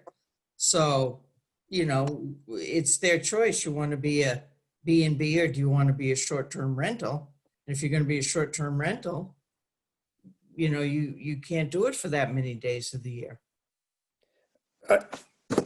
Where are they defined, Andy? The bed and breakfast and the... Yeah, I'll pull that up. That's in the zoning ordinance. I'll flip to that. In 5E, there's a table 1, 5E. But it says bed and breakfast is just owner occupied up to 4 rooms without separate cooking facilities, and it can have common cooking. And sounds like a short-term rental could be up to 4 rooms, not have separate cooking facilities, and probably has a common kitchen. So it sounds very similar. But the short-term rental limits the number of days you can offer that to the public. Only, not all of them. No, it's only the amount a person can stay. So the Number of days. there's no limit. If you had a limited share rental unit, you can do that every single day of the year. Well, I guess that's what I'm saying.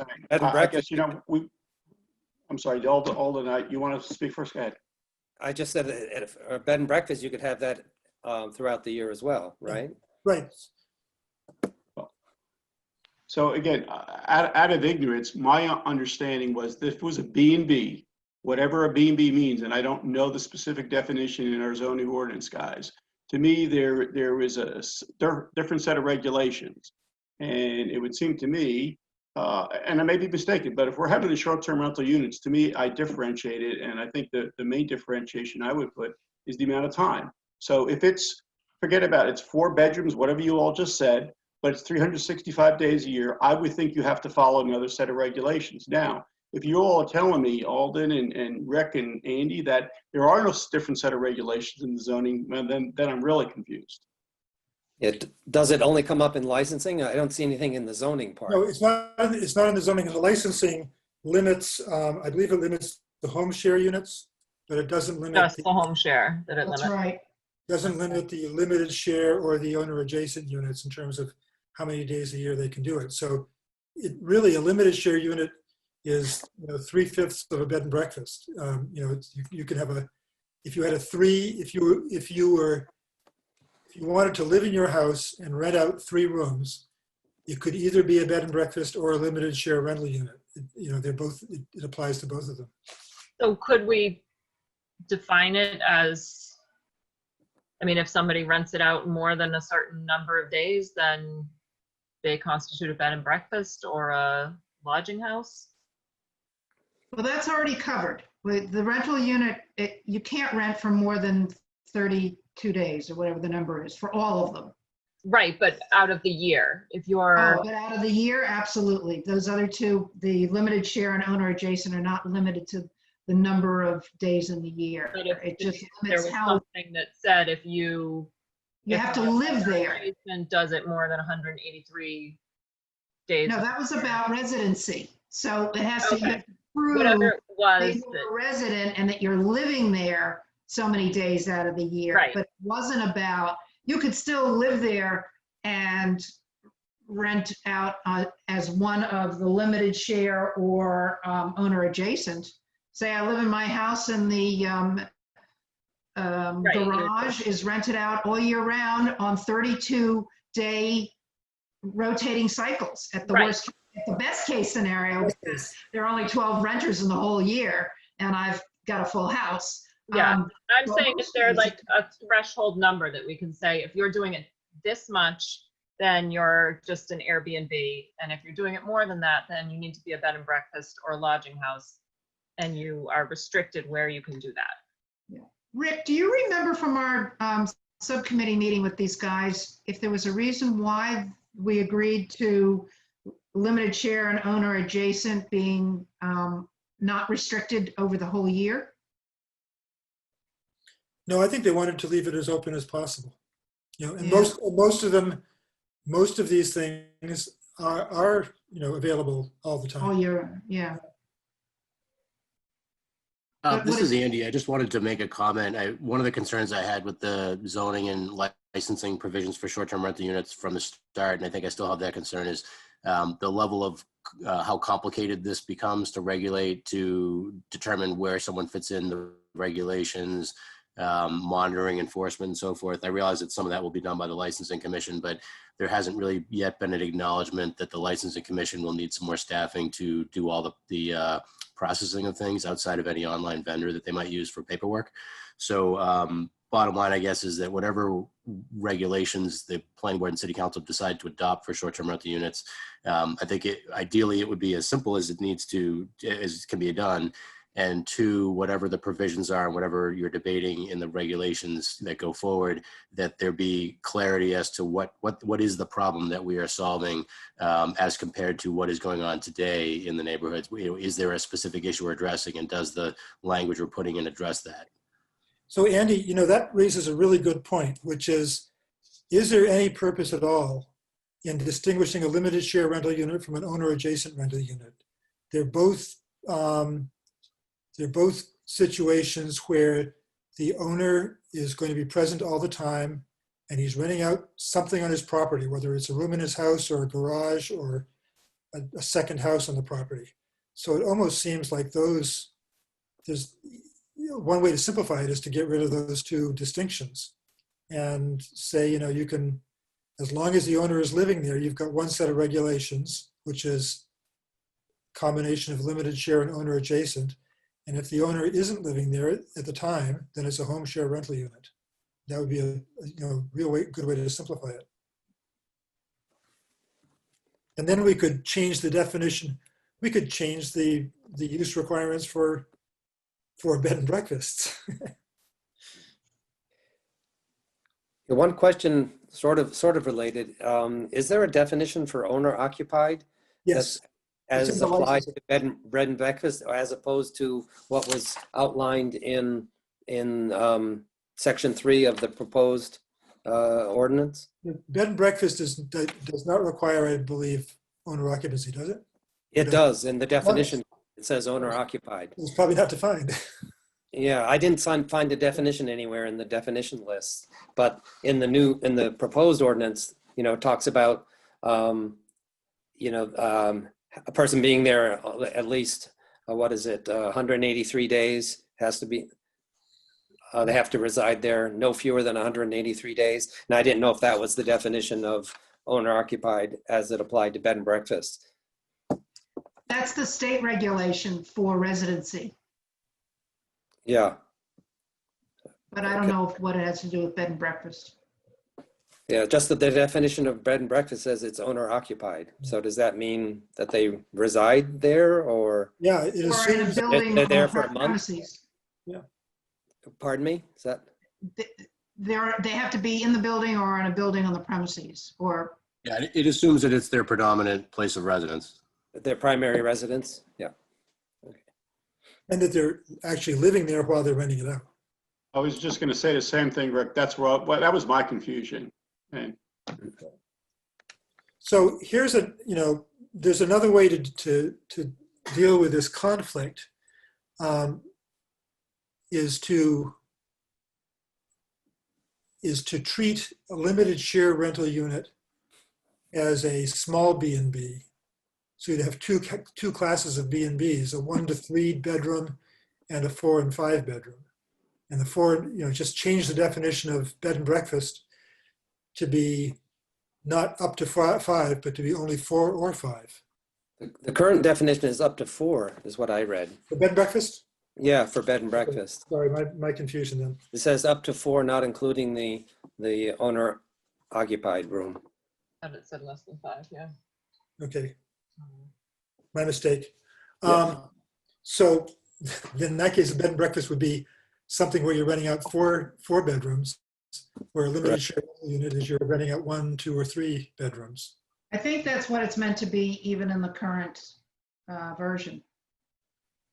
But it doesn't say that though. It's Less than 4, it's 3 or 6 unrelated people, right? right. No, that is true for limited. But I'm just saying that right now a bed and breakfast, that also includes a bed and breakfast. So if we exempted all the small bed and breakfast from the definition of bed and breakfast, then and had it only apply, it seems silly to make it only apply to 5 to 4 rented rooms instead of 1 to 4.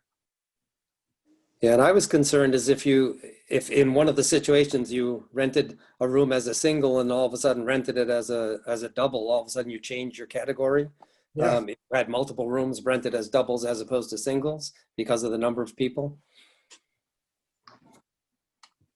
Yeah.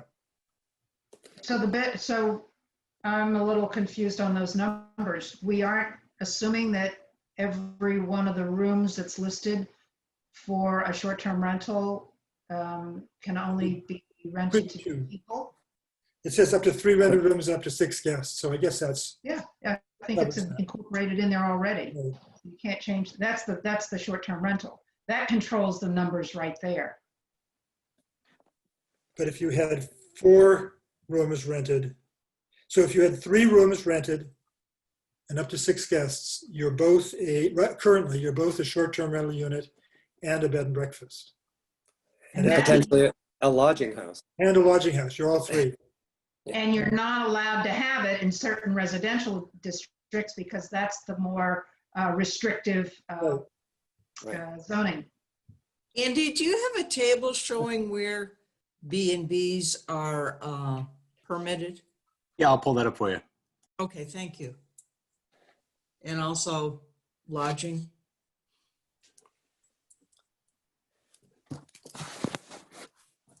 I think maybe we should change definitions so that they're unique. Yeah, the difference between, Short-term rentals are absolutely not these other things. Okay. yeah, the contrast between bed and breakfast and lodging houses is bed and breakfast is permitted in B2 and B3, and the lodging requires a special permit there. There are lodging houses, it's not permitted in the marine district and multiple usage, and the B&B requires a special permit there.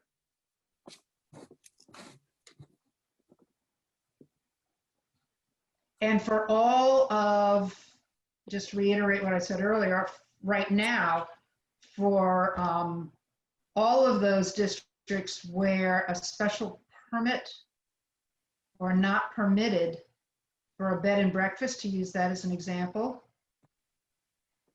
I'm assuming you wouldn't be able to have a short-term rental unit. So it throws out everything that we're talking about putting in as allowed for a short-term rental. Yeah. Why didn't we think of this earlier when we were looking at it? Well, thank goodness for, you know, for this round of review, because we didn't really bring this in. Or, I mean, if, We just didn't get this that far in the discussion. Yeah. Eddie, do you know if we have any lodging houses in the city?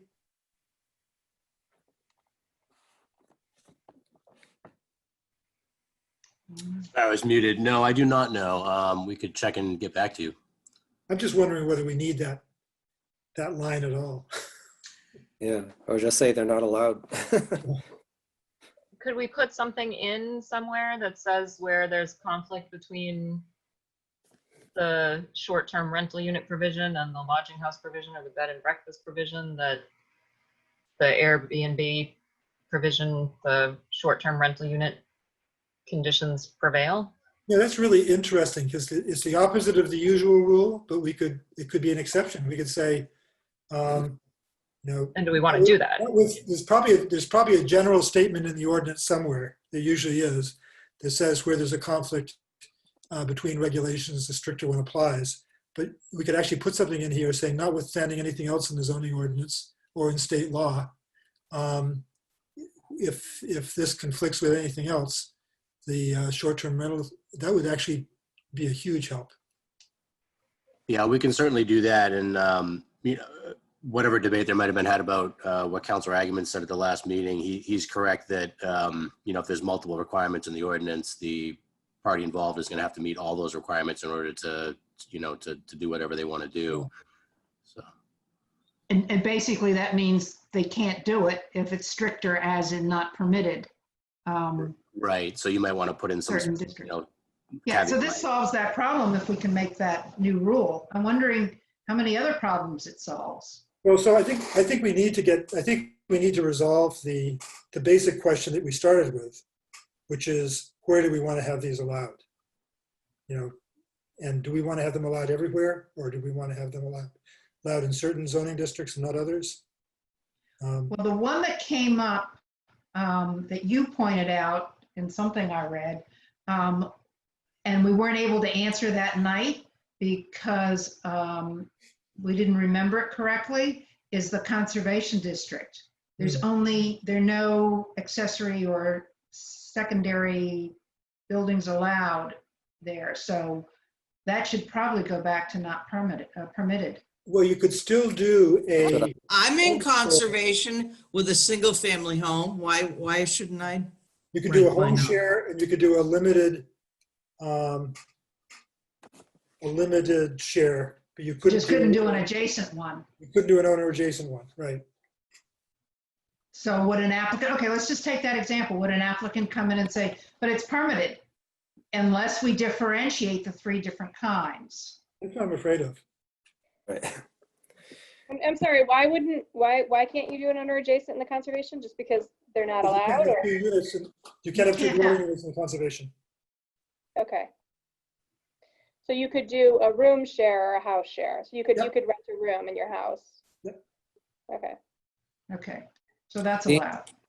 The other area I noticed was in the waterfront marine dependent area. You have not permitted in the short-term rental here, but it's a by special permit for bed and breakfast.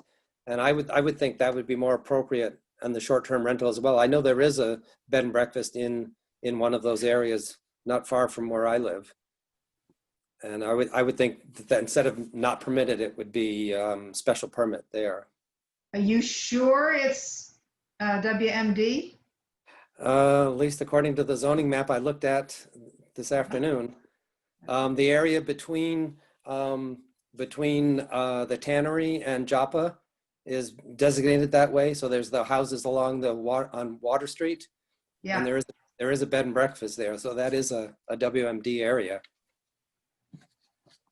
On that side of the street? On the river side of Water Street, exactly. Oh, it is Riverside, okay, yeah. Yeah. I think in general, we were thinking that should be limited to marine dependent. Right. Just say it wasn't, because there were so few residential. Right, they're not too structures many, in it already. but there is the strip along there between Joppa and the tannery. So we're gonna put somebody out of business. Well, potentially, Or Well, Bonnie, they're not in or they have business a because special it's permit for bed and Hey, it's breakfast. illegal, it's illegal right now anyway, so, or it's not, so we're not putting anybody out of business who's Right. legally in business. The bed and Presumably, the breakfast- bed and breakfast has a special permit already. I think what Alden's saying is right now it has a special permit, and the way the zoning was proposed, it was prohibited. Right, and so I was wondering if it should be a special permit for the short-term rental as well. Instead of saying not permitted. I could live with one district, if we don't get too many special permits in this short-term rental business, I Right. could live with one or two. But I just don't want to see them all over the place. Right. I don't know how you can qualify that, Bonnie. I mean, we can hope for something, but candidly, that's not a strategy or a policy, I think. No, but I mean, when we make a recommendation, we have to back it up with why. And so if we had a special permit in WMD, for example, just to use that one, because we're discussing it right now, we'd say that it would affect a relatively small number of residential, residential units, because people have to live in them in order to make them short-term rental. That we don't think that would be a burden for a permit granting authority. Gotcha.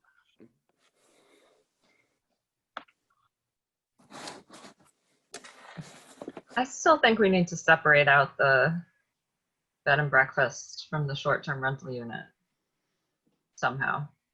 I don't think what I suggested before, I think if somebody wants to be a bed and breakfast, then have we taken away their ability to be a bed and breakfast? If we're saying this trumps, if this is more stringent, say in this WMD district, where a bed and breakfast could have a special permit in that district, then what I suggested before would say that they can't have a bed and breakfast there. Even if So- we'd like to allow a bed and breakfast, but we don't want to allow a short-term rental unit. I feel like there's something different between a bed and breakfast and a short-term rental unit. Well, here's, I just don't know what it is. again, it's the problem with the bed and breakfast regulation. So right now, if you're in the R1 or R2 district, you're not allowed to have a bed and breakfast where you rent out 3 rooms or 2 or 3 rooms. And with this proposal, we're changing, I'm not saying it's a good thing or a bad thing, but we're changing the policy to say it's no longer not permitted, it's now permitted. We've just made that jump from not permitted to permitted without even going through a special permit process. So it seems to me it's a big policy change. And if we want to do that, we probably should just change address the bed and breakfast at the same time and make them permitted as well. Especially if the only difference is 1 bedroom. It's not going to fly. That's a business. We're already pushing the envelope But with there's no short-term difference. rentals. There's no difference. Unless we update the definition. If the same house could either be classified as a limited share rental unit or a bed and breakfast, then there's no difference. So you're basically saying we're actually changing the rules to allow bed and breakfasts where they're not allowed now. And I don't, I'm not saying it's bad, good or bad. I'm just saying that's what we're doing and we shouldn't ignore it. Well, are there Correct. different licensing requirements for the bed and breakfast? Do they need to have some sort of, I don't know, are they corporations? Can somebody No. just say they're a bed and breakfast? Bed and breakfasts are usually a couple who are renting out a couple of rooms in their house. I mean, that's been my experience. Right. One thing that would help here to differentiate them is an idea somebody came up with before, and I've forgotten why we haven't taken it more seriously, is to limit the number of days in a year that you can have short-term rental units of any kind in your house. And that would clearly differentiate it from a business, a bed and breakfast. Did we decide that wasn't doable for some reason and I've forgotten? Well, I don't know why we would want to be that restrictive. And I also don't know why you're so concerned about calling short-term rentals a business. It is a form of a business. Yeah. And I'd like us all to remember, do you remember the very first public hearing on short-term rentals several years ago at the senior center? Probably 150 people came. And I would say the vast majority of comments were very positive. And the people, the operators, I mean, they're part of the fabric of the community. They really want to do the right thing. I think they provide a great service. So I just don't want to get too restrictive in any way. I think somebody should figure out how to make the definitions of bed and breakfast and short-term rentals different enough to reflect the different purposes they have. I'm also concerned that we are kind of circling around on this a lot. And if Councilor President Eigerman is just going to dismiss the whole thing, then we're not going to get anywhere anyway. So I would suggest somebody, and maybe that's you, Andy, talk with Jared about the planning board's big concern about this, and does he see any way to maybe alter definitions or whatever? Actually, that's a good question, Ann. And I had a quick email exchange with Rick earlier today, but my thinking is that Rick has raised this concern. I think some of this concern was raised at the last meeting clearly enough by Rick. Yeah. But I think what you might want to do is, if there's a consensus amongst the planning board that this is a concern to the whole planning board, convey that and whatever feedback you have to the committee or the sponsors, if possible, in advance of the next meeting, so there can be some work done on their end to try to address those concerns or respond back. Otherwise, obviously there'll be another continuance without any progress. So I think it's a good point you raised, which is, that maybe this has gone beyond just a concern for just Rick, but the whole board. I don't know. Yeah, So one comment I had, I wasn't there at the earlier discussions, what you said a year or two ago, whatever, but probably a lot of the people were very supportive because I think they were thinking of it being owner occupied. So I wonder if it would vary based on the different categories we have. I think a lot of people would be pretty positive as far as, having the owner in residence there and there during the rental, as opposed to, a different type if the owner's not there. Yeah, I think that needs to be absolutely clear. The other thing is the transient nature of the people who are coming in and into the neighborhood. It's not about the noise and the parking.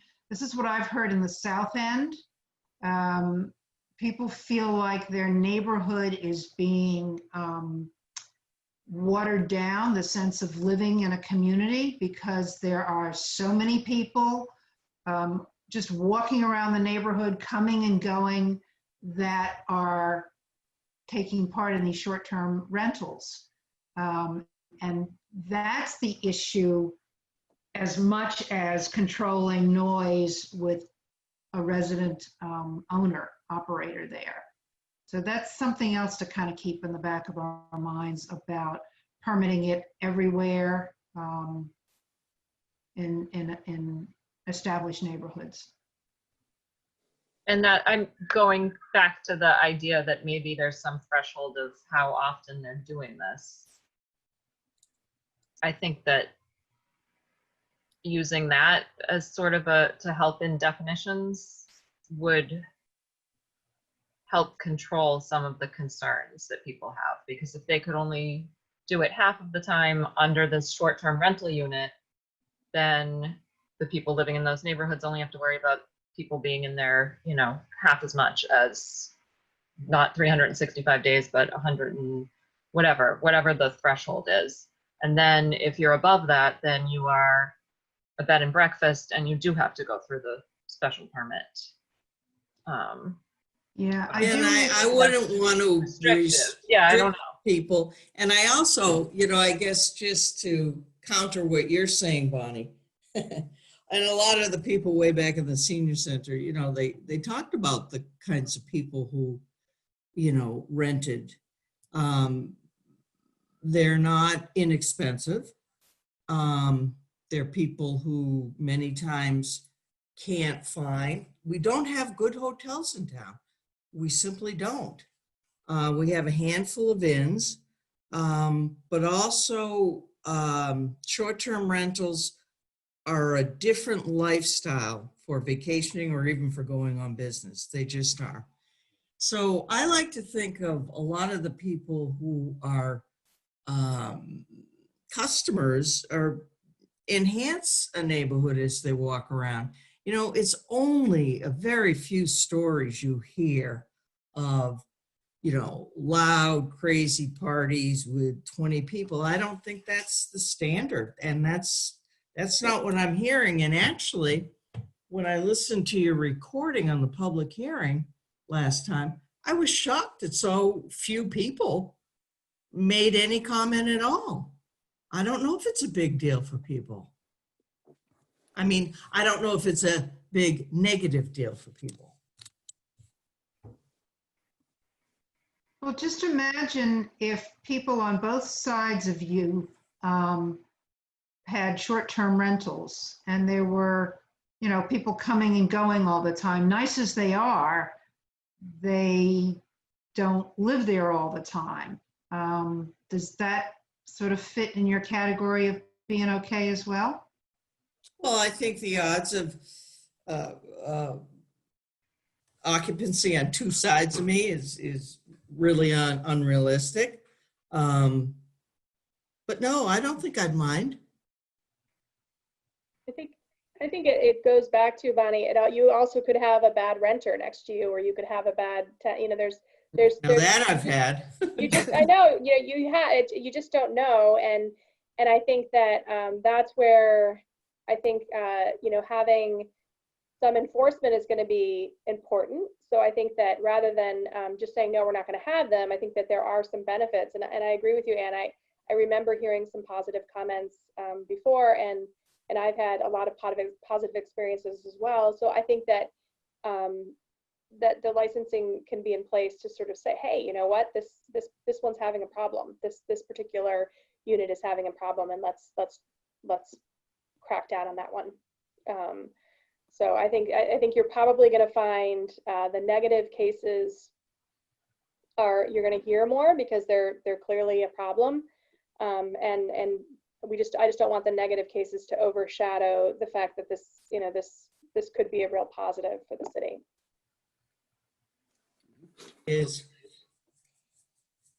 And actually, I'm sorry, one more point that I actually had and that I was thinking about after the last meeting was I think it could be interesting, you know, for the city council to think about. It's not really for us to think about, but, you know, as we incur fees or as we talk about fees and we collect taxes for this, you know, I know that there's been a lot of talk about short-term rental units taking away housing from that could be affordable. And I think that this might be an option for us to to take the fees and whatnot that we collect and maybe designate them for the Affordable Housing Trust. Could be an interesting way to sort of help offset some of those issues. Interesting. Did we want to talk about anything that we haven't talked about, like parking, putting it into the zoning? I'm Yes. trying to get to make sure we cover all the topics before we sort of do a summary of what we might want to write up for the counselors in advance of the next meeting. Yeah, Yes. John, let's do the parking. Okay. The reason I raised it at last meeting is my impression is if there are complaints, there will be complaints, either the noise, which we heard, and parking. And I think when I mentioned the thing about noise, they put the noise standard, they specifically said the city council, and they can always retract this or whatever, the crafters of this ordinance said, well, we wanted some type of zoning, we wanted some enforcement. In other words, with licensing, they did not have the enforcement vehicle for noise that they would in zoning. So I would say we should have the same thing with parking. And especially, Bonnie, you were referencing earlier in the South End. As you know, one of the biggest issues in the South End is parking. I mean, we hear it all the time, parking, parking, parking. And so it seems to me we should have something in the zoning ordinance for parking to be consistent with noise. Now, my argument is diminished if they take the noise out of the zoning that they put in there. But to me, for consistency, we should have both in there. So to follow up on that, I found an appeals court case from not too long ago in Barnstable that overruled a licensing ordinance. It was actually a bylaw since it's a town, but not an ordinance. But it overruled it invalidated a licensing ordinance because the licensing ordinance controlled parking. And it said parking can only be controlled through the zoning ordinance. So I do think it's essential to have something in the zoning ordinance about parking. And what I suggested was a two-part thing. One, and this, of course, this kind of depended on my using a special permit. If we don't have a special permit, it doesn't work. But the first threshold was provide at least one off-street parking space, whether on the parcel or on another parcel, for each bedroom in the short-term rental. And then the second part is through the special permit process, if it's the zoning board determines that this is a parking could be a problem, the zoning board can require additional parking spaces or in different locations or something like that. So to have at least a threshold and then the ability to look at things on a case-by-case basis. You do need to have something. So just imagine this: if you have a 3-bedroom limited share unit, or even a 3-bedroom owner adjacent unit, it only requires 2 parking spaces under zoning, and your licensing cannot force you to have any more than that. So I think it really makes sense to require at least 3 parking spaces if you're renting it out to 3 people. That was just my thought. So let me back that up with the wording that's more general in the licensing now, which if your case law is correct, it's going to have to come out anyway and go into zoning. It says off-street, on or off-site parking areas to accommodate all uses of the property, including the proposed short-term rental unit. So we could tack onto that 1 parking space per rental bedroom. So what if everybody comes in one group? I know, that's, car? I mean, I would rent That's the 3-bedroom. again, way too restrictive. The last 2 times I went to Quebec City and stayed in beautiful short-term rentals. And by the way, the owners were not present and I had no problems. I parked, and it was right in the agreement, there is no parking provided. I parked at public parking facilities and walked, and it was terrific. So I really don't want to super overregulate what has grown to be a nice organic business that really is great for a lot of people. I think that's overly restrictive again. And Bonnie, you know, we as a planning board may not have consensus on this. So we may not come to a simple single document that we all agree on. I think we're in different places on things. And that's what I want to reflect in whatever we do write up for further consideration. Because I'm in a different place than you are. It's not about being restrictive. It's about preserving the neighborhoods where these are. I don't want all the spaces on Water Street in front of your house or on Smith Street in front of Don's and my houses to be taken up if they possibly could with, you know, even three more cars, let alone who knows how many more. So while we won't say where they have to park, I think we should say something about. I agree, something, but I wouldn't say a space per bedroom. I mean, that's what you're going to do is you're going to end up where you're going to end up having people carve out parking spaces in open space. And that's not what we want to see. I mean, I don't want to see the front yard of someplace tore up for a parking space because they want to do a short-term rental. I mean, that's just not. But that's not allowed. How could they even do that? I mean, they probably could. Couldn't they tear up their backyard to put a couple parking spaces if you're requiring it? Yeah, but they have a to have longer driveway, 30%. make a wider driveway where there might have been a garden. Yeah, I mean, And still have the minimal amount of required open space. You know, anyone downtown or in the north end, they can use the parking garage. Well, Drop your bags off, park your car, and then the beautiful thing that everyone loves about Newburyport is it's a walking city. Yeah, but how are you going to make that happen? You're saying these people have a good heart and they look around and they say, oh my God, we can't park here. That wouldn't be nice. So let's go park. No, I'm saying you have parking in the zoning, but just let somebody be an owner and say to the people who are coming, you can't have your car in this neighborhood or there's no on-site parking, and figure something else out. That doesn't I think limit you hit the nail on the head. I think we're going to agree to disagree. I think you hit the nail on the head. I'm on the other side of the fence, and that's okay. I get it. And well, Bonnie will just have to write it up. We'll talk a little bit more about it. But personally, I at this point, I think my position is irretractable. So, what is it, Don? Pardon me? What is your position? The parking is what Rick said. It needs to be one per bedroom. And if you're not on street, if it's not on off street, it needs to be in some place in a public lot. They're not going to just park down the next street or something. And to even take it a step further to show that perhaps you think how radical maybe I am or whatever, Tanya, to take your point, I actually would rather have them put something in the air, some gravel in the backyard, than for them to take spots on a public street. And I will agree, the south end is in my opinion, horrific with parking. And I also agree, if I don't like it, I surely can move. So I also appreciate that fact. Well, I also think that you're getting to a point that, I mean, because we keep hearing this, you know, over and over again in special permit applications and whatnot.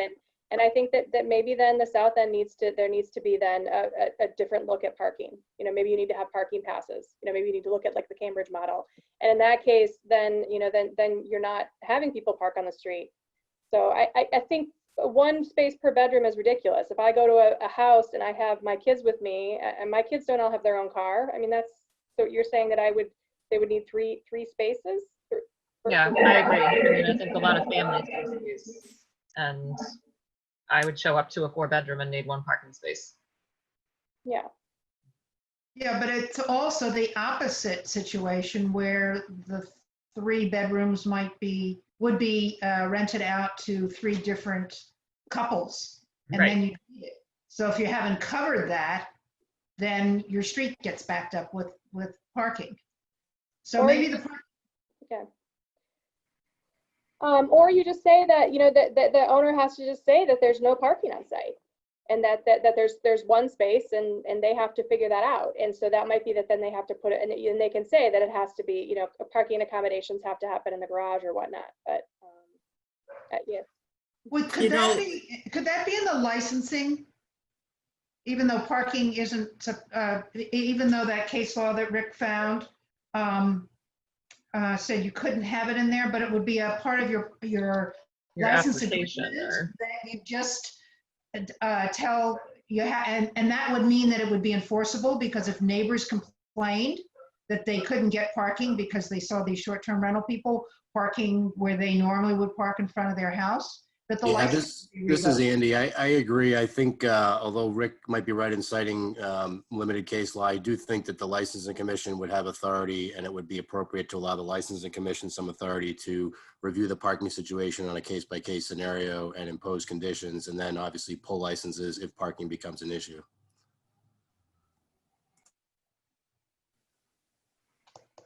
Well, I guess what I would say is you would have to delete the provision that you have right now in the licensing draft. Because Yeah. what you have in the licensing draft is actually a zoning regulation. So you could say that the licensing board can make determinations as part of its determination, can reject an application because it has concerns about parking. But I don't think you can say what's in there right now, which is actually a zoning regulation. I can't find it immediately, but it's under applications in 9-306. 8.3. yes, B8.3. that's the one that's actually a zoning regulation. And Yep. so you'd have to delete this and then have one of the, and I don't mind deleting this. You just can't have it in the licensing agreement, and have something that's vaguer that says, or more flexible, that says, as part of the review, the licensing board must find that there is not going to be a parking problem, or may require certain provisions for parking. And that goes into licensing, and there's nothing goes into zoning under that. So under zoning, all you need to have is 2 parking spaces for the single family residence, or four if you've got 2 dwellings in the lot, or 3 or whatever it is. So that's fine, as long as you take out the zoning regulation out of the licensing ordinance. It's not a problem. But then you're basically people coming in don't know. They won't know whether there's a chance of them getting approval.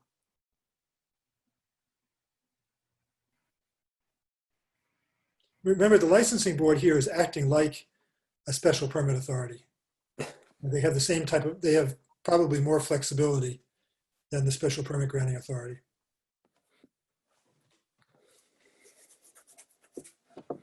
I agree, Rick. The only exception, again, I would take is the comment made by the council is that they liked the noise in the zoning because they have basically a way to enforce the ordinance.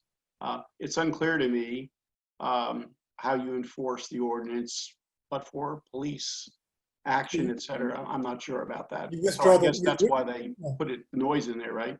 Well, you could just cancel the license. Well, they could have done the same thing with the noise. They didn't. Yeah. Right. No, I'm just talking about consistency right now, but Yeah. I get it. Yeah. I'm not sure noise should be in there, back to Don's point. It just seems kind of random. I don't remember, other than Jim saying, hey, we wanted to emphasize it. Well, there are a dozen things you could have emphasized. You just chose that one. From a consistency point of view, I'm with Don. Take it out if it's going to be covered.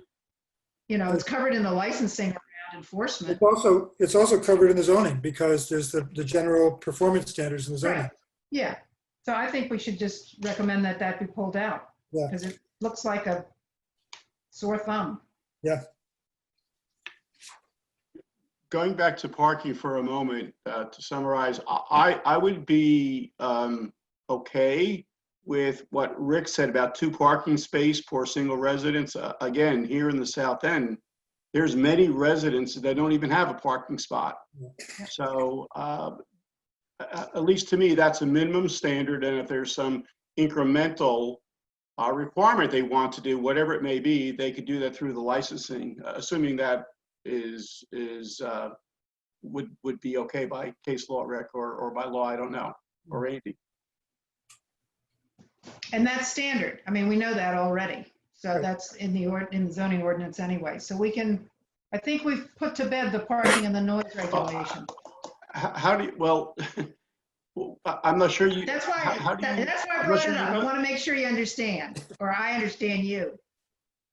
So I'm going to take my house, or we're going to take the house at the corner or something that has no parking spots, and they're going to do a B&B. And so what you're saying, Short-term rental, you mean? short-term rental unit, pardon me, short-term rental unit. And so what we're going to do is the licensing. We're relying on the licensing board to say there's a single residence. It's supposed to have 2 parking spots. It has no parking spots, so therefore we're going to deny your permit, or you're going to have a requirement, God knows how they're going to enforce it, to have the people that use your short-term rental unit to park off street somewhere. Is that what you're saying? Yeah, Okay, that would make sense to me. because that builds on what Rick was saying about removing the current language about parking from the licensing ordinance and add a more flexible statement that allows them to enforce parking if it becomes a problem based on the fact that you're only allowed to have, you're required to have at least 2 parking spaces per residential unit. If I got that right, Rick, while you're making notes. Yeah, you know, you do. But the point is, that Don said, is that many houses don't have 2 spaces. They're non-compliant with the existing, I mean, they're non-conforming, I should say, to the existing zoning ordinance, and they're legal non-conforming uses because they were in that situation before the zoning was adopted. So what happens if somebody comes in and wants to do a accessory limited share bedrooms on a regular, conforming to the zoning? I don't know whether they're still non-conforming to the zoning or whether they now have to comply with the new use because it's a new use, or they have to comply with the zoning because it's a new use. I don't know. Isn't that normal that if you have a new use, you have to comply with the I would think so. requirements to that use? I would think so. So they wouldn't be allowed to have one, quite is the short answer. Yeah. But I guess the question is, does that have to be spelled out in the ordinance just so it's not ambiguous? But that could be part of the licensing ordinance also. You know, this was brought up by somebody from the public, and I didn't quite understand what he meant, but he said, you're not dealing with existing nonconformities. And here's a good example of it. And you're saying that ought to go into licensing because it has to do with parking in particular? Are there other nonconforming issues that might come up that we should cover in I zoning? think the point that the person was making, I might be wrong about this, but I think the point that the person was making was short-term rentals right now are illegal, and therefore they're not protected as legal non-conforming uses. Oh, And so I think that was what the issue was. okay. So we're fixing that with all these amendments. By adding short-term rentals as an allowable use, we would be solving that problem to a certain extent, yes. Yeah, okay. So the latest question is about adding some statement about non-conforming parking situations. Yep. You're making a lot of notes. I hope this is toward some sort of a draft statement that will cover our various points of view. So one question, just as we're going forward here. I guess I'm wondering, we are keeping the requirement about the residing no fewer than 183 days of every calendar year in the dwelling as part of the short-term rental definition? That's in the licensing though, I think, isn't it? It's under the requirements, number 3 of the zoning one. Oh, Right there. oh yeah. Yeah, and 3A. Yeah, it has 32 days plus the 183. Yeah. Yeah, I just was thinking about that. I just wanted us to consider a situation where someone has a house in Florida and they become a legal resident of Florida, but come up here in the summer to their house. And then if that's the case, what we're saying with that is that they wouldn't be allowed to have short-term rental units in their house up here in the summer because they don't meet the 183 days, even if they're up here for 5 months in the summer. Correct. Yeah. Yeah, this is for residents. That's Yep. part of the underlying policy, I guess you'd call it. Right, the right, controlling policy. all of this. Yeah. Yeah. Okay. It raises a good point. What if somebody does go down to Florida and they want to rent out their place as a winter rental? They wouldn't be allowed to do it if their legal residence was in Florida. They would have to maintain their legal residence in Newburyport. Right. Well, it wouldn't be a short-term rental, it'd be a Right. long-term rental. That's true. Unless they want to do multiple short-term rentals to make more money. Yeah, no, it'd be a Right. long-term rental. Yeah, in winter, that's not going to happen. So, except, few exceptions. I think we're ready to wrap this up, but we need to have a direction going forward. It doesn't look like we're going to have proposed change of language that everybody can live with in the zoning ordinance. So maybe we take up Andy's idea that we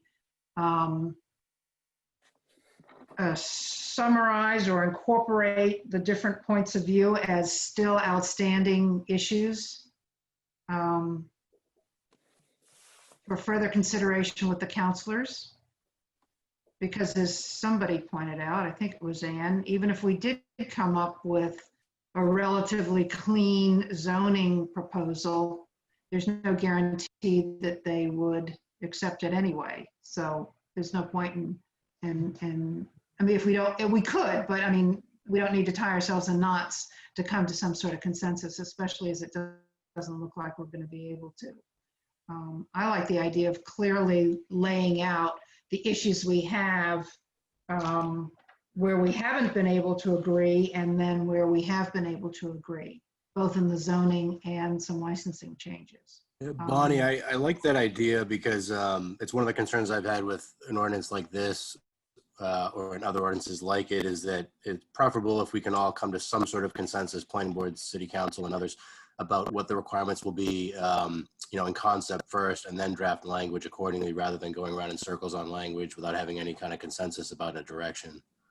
Well, I'm saying we don't even have consensus because No, some we people don't. want special permits and some people want permitted everywhere with very little regulation. So I think the first step is to write up what we see as the different perspectives, and then see if we can't pull that together to a more coherent, if we could. We want to spend some more time on this at the next meeting. If we would be allowed to at least have that summary and have it shared with people, but not have any discussion until we see each other again in 2 weeks. And then make what turns out to be our latest version of our recommendations to the council for consideration at the joint public hearing. do it in 2 steps. I think if we continue it as drafts and draft discussion points, we get into less trouble with ourselves and with other people than trying to make it look like this is what we want to kind of push going forward. The question is, what's the best way to incorporate everybody's views without deliberating offline between now and the next time we look at this together, hopefully our next meeting? Anybody have any advice on that?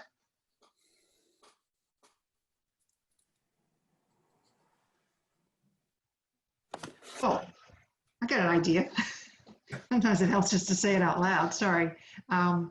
What if we all sent our various positions, not more questions, but positions or things that we want to see happen in the zoning and where relevant in the licensing as it relates to zoning to Andy, and that the staff pull that all together for a working document that we review on September 16th.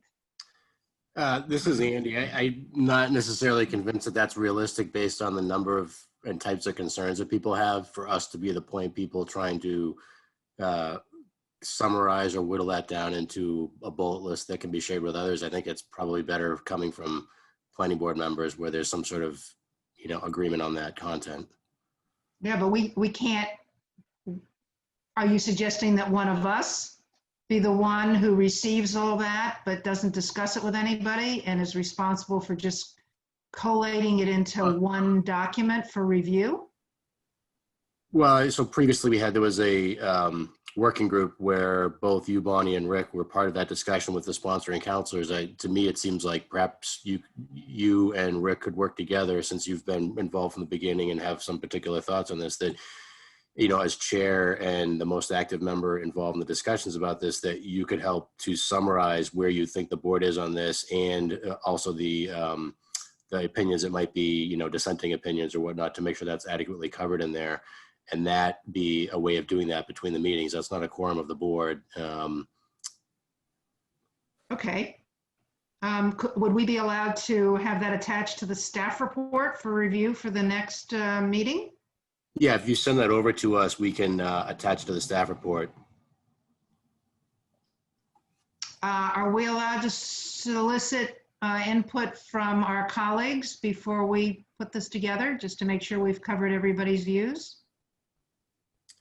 Well, my assumption here is that you're trying to capture what you've heard this evening. If you're looking for further dialogue with that, to me, that seems like something not further, just what, as I said at the opening of this, any idea that is presented tonight is the only thing that can be used going forward until we have our next public hearings. So any ideas that people put out tonight to ensure that they get incorporated into this summary document that we're going to review at the next meeting, would it be okay if they sent their comments to us?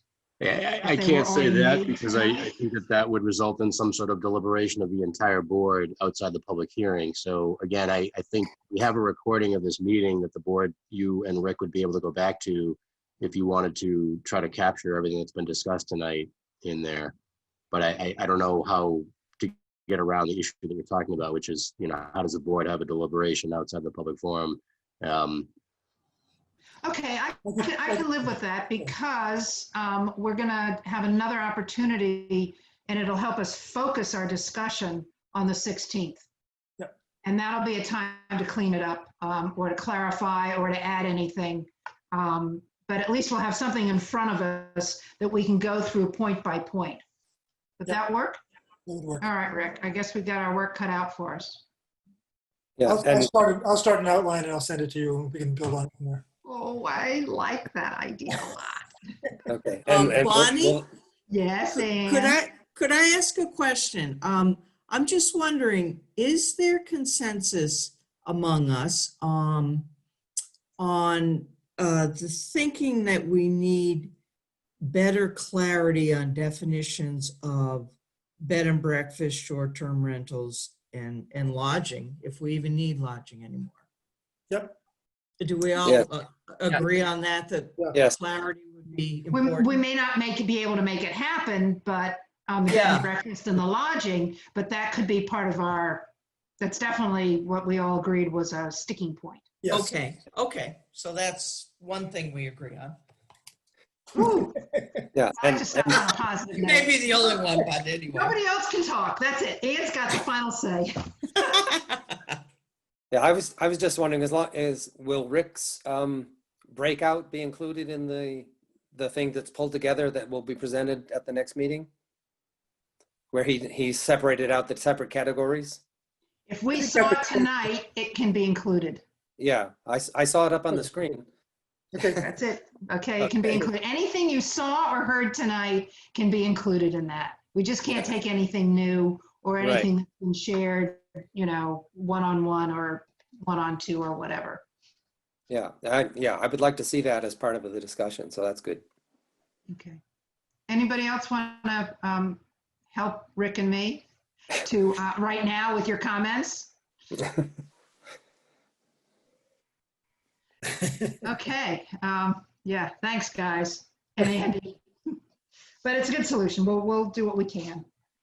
So that's short-term rental units. Tanya and Don, do you have anything on 6C and your thoughts on how we might craft a standard or criteria for benefits? Okay, may I yield the floor to the Honorable Ms. Tanya Hartford? I'm falling asleep over here.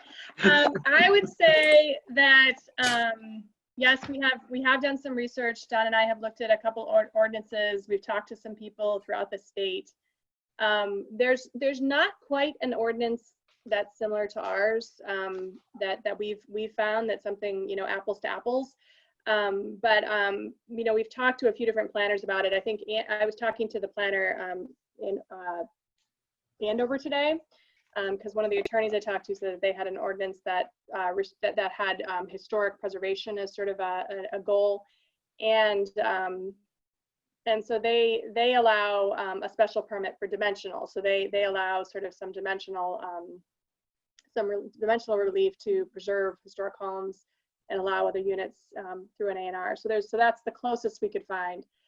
But I think that what Don and I have come down to is that I think that our task was what would be that if we wanted to charge some type of fee or some type, charge, like what would that be? And I think last time we talked, it was something around 5% of the assessed value was what was being tossed around. And one of the things that we found that was kind of interesting was looking at it not on the assessed value, but more on the additional square footage that's being added in the new residential unit, and tying the fee to a cost per square foot. So that might maybe limit the size of the second residential unit or home that's being put on the site, and then also would maybe yield some funding for the CPA or the Affordable Housing Trust. So we are throwing around, I think when Don and I last talked this afternoon, we were thinking somewhere around $10 a square foot. You figure if the average home that's being built is somewhere around 2,500 square feet or higher, you're getting $25,000 into one of these funds as if you were to opt to build a second single-family home on a lot. The preservation restriction would still be in there. I think we had that in there anyway. So I had made some changes to the zoning ordinance, some line edits, but we thought we would chat about it today and see if you guys want some more information or if this seemed like a plausible idea. So I'll open the floor for discussion. So Tanya, the benefit would be a financial one to our community. That's right. Okay. And a question, as far as the preservation of historical structures component of that, does that only apply where the existing house on the lot is of historic significance? That's right.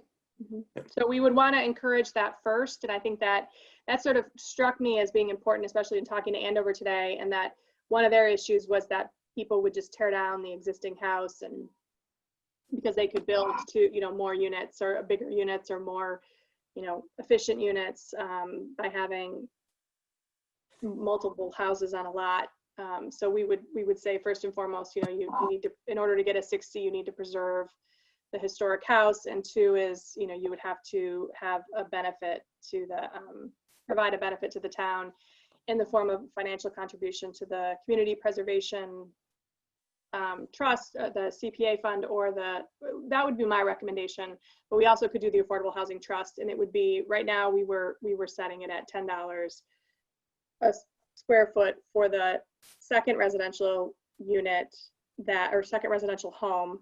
And that would be at the payment that would be at the time of the, I think, of the building permit being issued. Mhm. And just one other part of that is, how is that determined as far as the historical significance? I think actually, Rick, you had that in the ordinance, that was something we had agreed to, right, in the last go around of this iteration. So Don and I actually weren't even reviewing that piece of it. So. Yeah, I think it was, I don't even remember what we had as wording, but we were just assuming that it was, oh, I guess it was a contributing structure. Is that what it was? It was. Yeah. It was something along that line. And then we would just require a preservation restriction. So just like it is now, they would just go to the Historic Commission and they would say that there's some historic significance in saving that structure. And so that would be one of those requirements. So. Okay, because in the initial draft that he sent out, there wasn't anything about that. Right. But it was only through discussion at the meeting. Yeah, actually, I had a draft from July 29th that says a permanent preservation restriction. Well, that was a bullet point. Permanent preservation restriction on any existing building determined to be historically significant, approved by the Historic Commission. So I guess this determination, this probably goes through the whole National Register District inventory process. I have maybe a complicating factor, and you don't want to consider it, but I like the idea of the cost per square foot formula for a general benefit to the city if it's going to go to the CPA fund. But if we really wanted to do something for a contribution to the Affordable Housing Trust, and I'm going to make an argument for that, because although we never really could get much out of a 6C for affordable housing, I think many of us have talked about affordable housing being an issue in the city, and if we could find some funding for it, whether it supports the current rental support program or something else that the trust is overseeing, or went into a kitty to eventually create an affordable unit, it would go some way toward benefiting the city on that score. And if we were to do that, it seems to me we ought to have some other way of calculating the fee.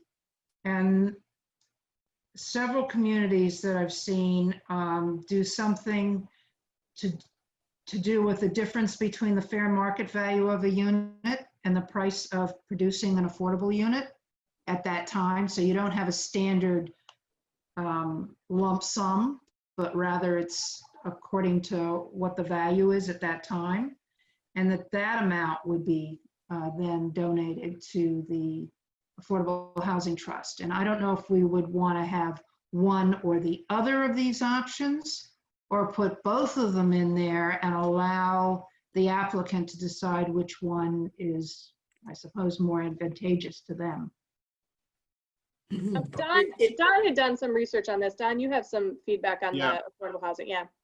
We took a look at, and what specifically was the city of Northampton, Bonnie, and you can work out all the numbers as you suggest, and it probably does come out to be a little bit more than the $10, but I guess, Tanya and I like the simplicity of it. When you look at least the one in Northampton, I forget the other one I looked at, you've got to do some math, you got to look at indices, whatever. This was pretty straightforward, and I guess if you want to do an inflation adjustment, you could throw that in there every year, whatever, but I kind of liked it, and I think Tanya liked the simplicity of it. And I like the not perfect, simplicity, and I also think where you're coming down on the number is very reasonable. I think your formula, Bonnie, would create a much higher cost, and I don't know if that's reasonable. I do like your idea about maybe thinking of dedicating funding to the housing trust. If you give it to CPA historically has supported a lot of open space and still does through bond issues. I personally don't think we need any more. And the city also grabs a lot of CPA money for things that aren't covered by taxes, like school and city hall improvements, things like that. So I would just second us really thinking about that, the housing trust. Over and over again, the cry in the city is that's who's being left out. My thought on that, I just wondered, you talked about having separate funding and so forth, and I was wondering why limit it to 6C type situations, and why not propose, like some communities do, having like a land bank fee on anytime a house is sold, putting a contribution, and have that go towards affordable housing instead of just targeting the 6C. Well, I guess to answer your question, Alden, yeah, I guess you're right. You could use the verb targeting, but because we were looking at 6C, we were just trying to take that bite of the apple first. Your point's well taken. Perhaps the other difference is many of these other items were a special permit, because I actually thought about this myself. You bring up a great point. Well, but we have other special permits, but the special permit allows you to build something by right. It's not necessarily enlarging something, whereas I in my own mind, I was differentiating something with the 6C. And it may be an obtuse point, but again, going back to what we were asked to do was specifically look at the 6C. I mean, I think you're bringing up a more broader question. It's appropriate, but again, that's where it goes. And I think to Ann, and I would, Tanya, I haven't really discussed budget, but I would agree with Ann and Bonnie. And I even think it even has more quote political support, whatever that means, to throw it in the affordable trust. That's like, arguing about motherhood and apple pie, whereas you're right, going to the community preservation committee, you're right, we fund all types of things. I was just trying to, I think that there was somebody had brought up that, open space is still important, and that was part of this ordinance, and we were clearly covering preservation, and we were clearly covering affordable housing if we put it to the affordable housing trust. But we just wanted to make sure we weren't dropping out open space. And so I guess we could add something in there if we felt like that was still important and a key, or but really to me it's one. I'm torn. I think it would be great either way. I also think, this is really a policy decision that's going to go before the city council, and certainly we can make a recommendation, but I think that's something they're going to come back and recommend sort of where they think it's most appropriate to go. But the cost per square foot, the other item that I thought was appealing to that was just that we would possibly get a smaller home, where I think that if we tie it to some other market value, that the inclination would be to create a larger home to make up for the profit that they might be losing because they have to pay this fee. So I think that this might have the benefit of, one, creating a smaller structure, and then two, providing some funding as well. Yes, my feeling on this is I agree with you on that, on the square foot, but I do also agree with Bonnie on trying to keep this targeted to housing, because when you take a situation of it, turning a two-family house into a single family and adding another single family, what you're basically doing is raising the total cost of housing of those two units. So I think that a contribution to an affordable housing trust fund is a more direct connection to what's happening in terms of the impact on the community. So yeah, no, I agree. So I would support that wholeheartedly. Wow. Anyone else want to chime in on this? Okay. I think you've done a great job. This is That's wonderful. terrific. Yeah. Thank Okay. you. So we're not supposed to craft any language. We can hand this over to staff, Andy, and you can create a draft ordinance with what we've done in the past and what you've heard tonight. Yeah, Caitlin and I can have a discussion about that internally and circle back with you with the draft. Actually, Andy, I think Rick had a draft, right? Rick, and you had actually added some language in, and I just updated that. I can send that over to you. That'd be great. Hmm. I don't know, is that allowed? I'm assuming it is. Oh, yeah, thank you. Okay, yeah, so I'll just send you the track change. I sent it to Don earlier, so we were so I'll send it to you. Okay, great, thanks. Mhm. Okay, wrap that one up. You guys are great, really. We know who to delegate to the next time. Thank you. I just Tanya did all enjoyed, the work. Tanya did all the work. no, Don, you did a lot of calls. I enjoyed the conversations I got to have with Don. Good, that's the whole point. These side conversations. That's right. I can't even find the agenda. I think there was something on there for an update from Andy. Did you have something? Yeah. You wanted to talk to us about remote meetings? Yes, thank you. So Bonnie and I had a discussion about this a couple of days ago, but the council's had at recent meetings, a committee meeting, a couple of committee meetings, and their regular meeting, they have discussed their own policy for meeting in person versus the remote situation we have right now because of COVID. They've had some discussion, and then it resulted in essentially an agreement that they would try a hybrid process where they try to allow at least counselors to meet in person who were interested in doing so or able to, and some members of the public, if possible, in the room as well.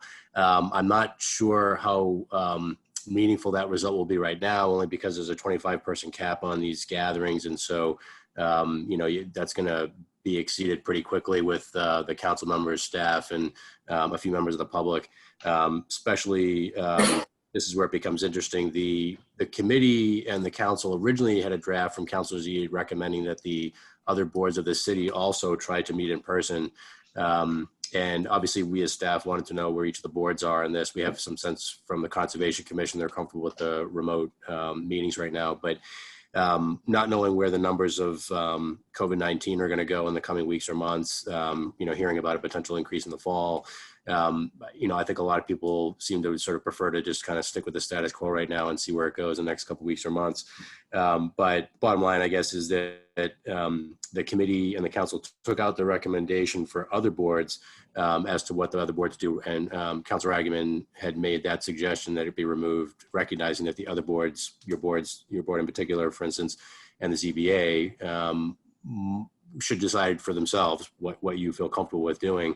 So obviously we'd like a sense of where you stand on that. But two, the other issue that I pointed out was the final version of that order that was approved by the council. Heather Shand, who is the Planning Development Committee chair, raised this concern at the council meeting on Monday night, which was that the order adopted by the council, again, for its own meetings, also calls for its own subcommittees, which includes the Planning and Development Committee of the City Council, which is the 3 members that meet with you for zoning changes, that those meetings, that they should be following the hybrid policy, meaning the committee of the Planning and Development Committee, the 3 members of the council, should be trying to meet in person in the council chambers at City Hall or the auditorium or whatever room is deemed appropriate.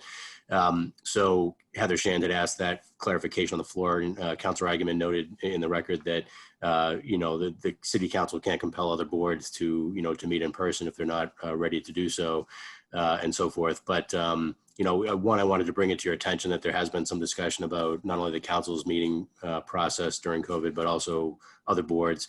And two, just kind of flag it for you that with respect to the zoning hearings, if there's discussion about the short-term rental units hearing or other ones like it on zoning, we'll need to know where you stand on meeting in person, because it sounds like at least some of the council members and the council committees may be going in that direction. And so we would just need to see if that aligns with where the planning board is on this. Obviously, we've been able to make the Zoom process work for zoning and public hearings so far.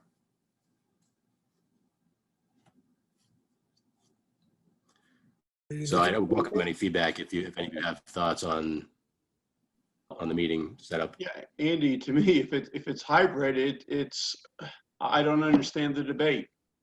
Maybe the city council is because they'll be viewed politically when they go the next time that they're not there in person. But personally, you guys can have a hybrid and I'll continue to do what I'm doing.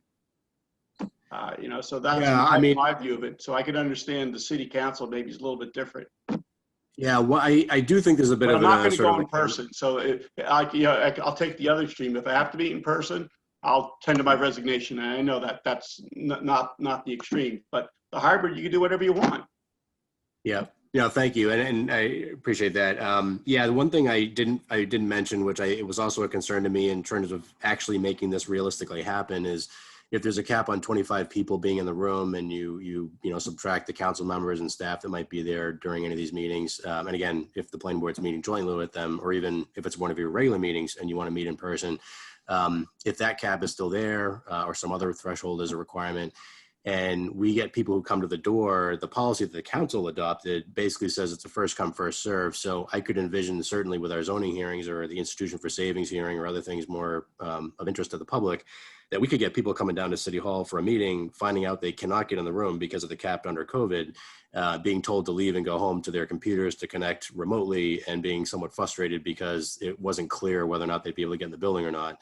So to me, that seems like we're just sort of rife for problems, I think, if we don't, think about the consequences of doing it and not having enough capacity for people when we're meeting.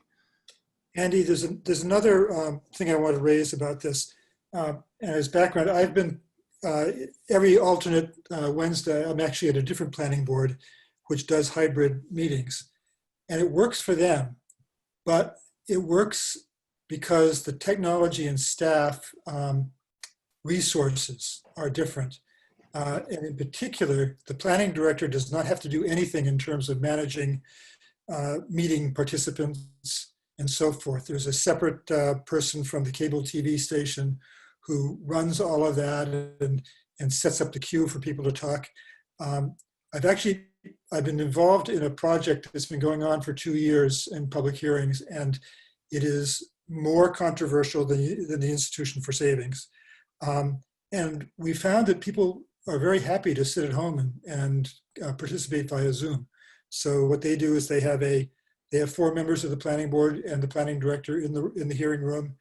A couple people come and participate in person, but 95% of the people who participate from home. Another challenge when you're thinking about hybrid is how you present the information. If an engineer wants to come and present in person, how does that work with combining the audience in the room and the planning board members who are there and the people on Zoom? So it's more complicated for a planning board than it is for a city council because you've got these plans to look at and so forth. So it works if you have the resources, but it would take a lot more planning to get us there. And I'm with Don. I would stay home.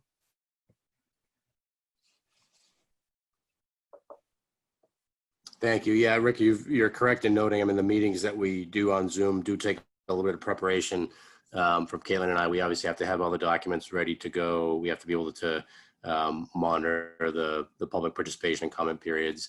So it does take a little bit of preparation. There has been discussion about adding additional equipment at City Hall, the senior center, for this type of thing to kind of automate some of it. But I agree, there's definitely got to be a staff component to that too. So. Yeah, this is Tanya. I think I feel as if, and I said this at the Institute of Savings hearing, we are getting a lot more. In some ways, you get more public participation when people can call in from home. So I think that works. I think it could cause confusion by having a hybrid model to some degree, but because people again wouldn't necessarily know when they can come in, or is it better to come in or not. So I think that until the COVID restrictions are lifted, I would just assume us continue to meet on like this, or some platform like this.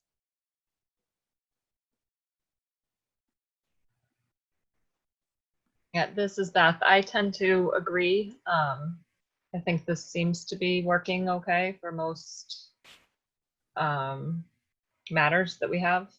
I do get nervous about the Zoom for the ones that there's more public interest in. I just worry that there are some people who can't participate in this fashion, don't have the technology or whatnot. So that's my only concern, but I do agree that it would be a problem to tell people that they can come to City Hall, and I'm not sure that people would anyways, just because of COVID.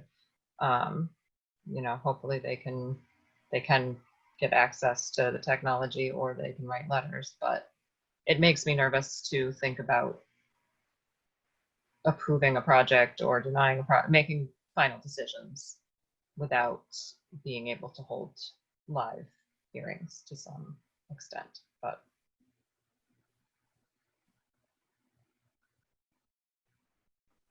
Yeah, I think Beth brings up a good point.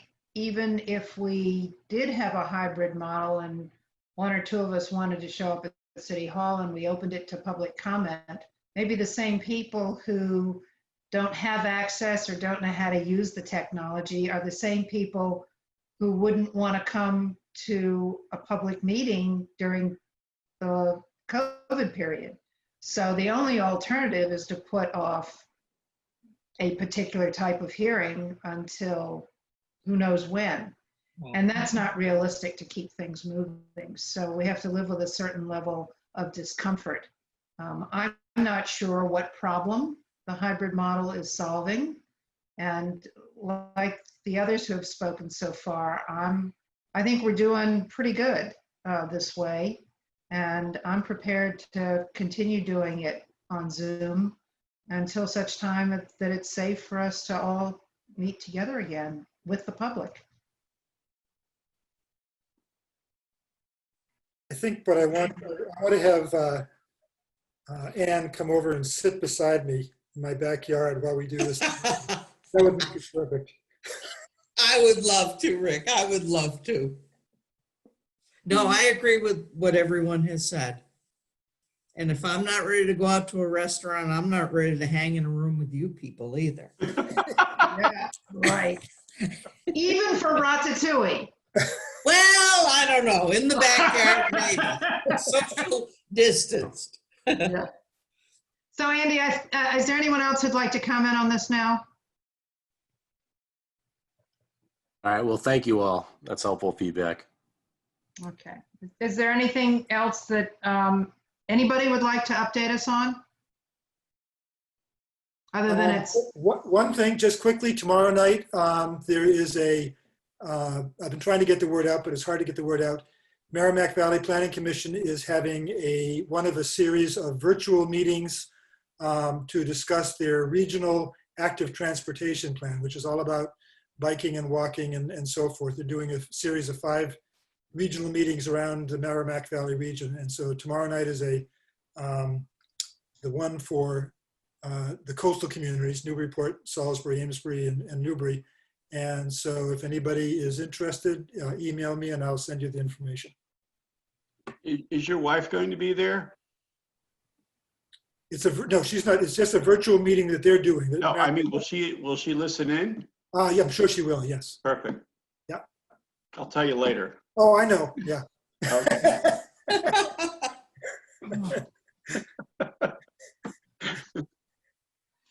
She's trying to get me to do that. Can't be Guys, on enough. Oh, that's not You're true. either going to share with everybody, or you're going to have this offline. We're getting a little too interested. Okay. Anything else from anybody?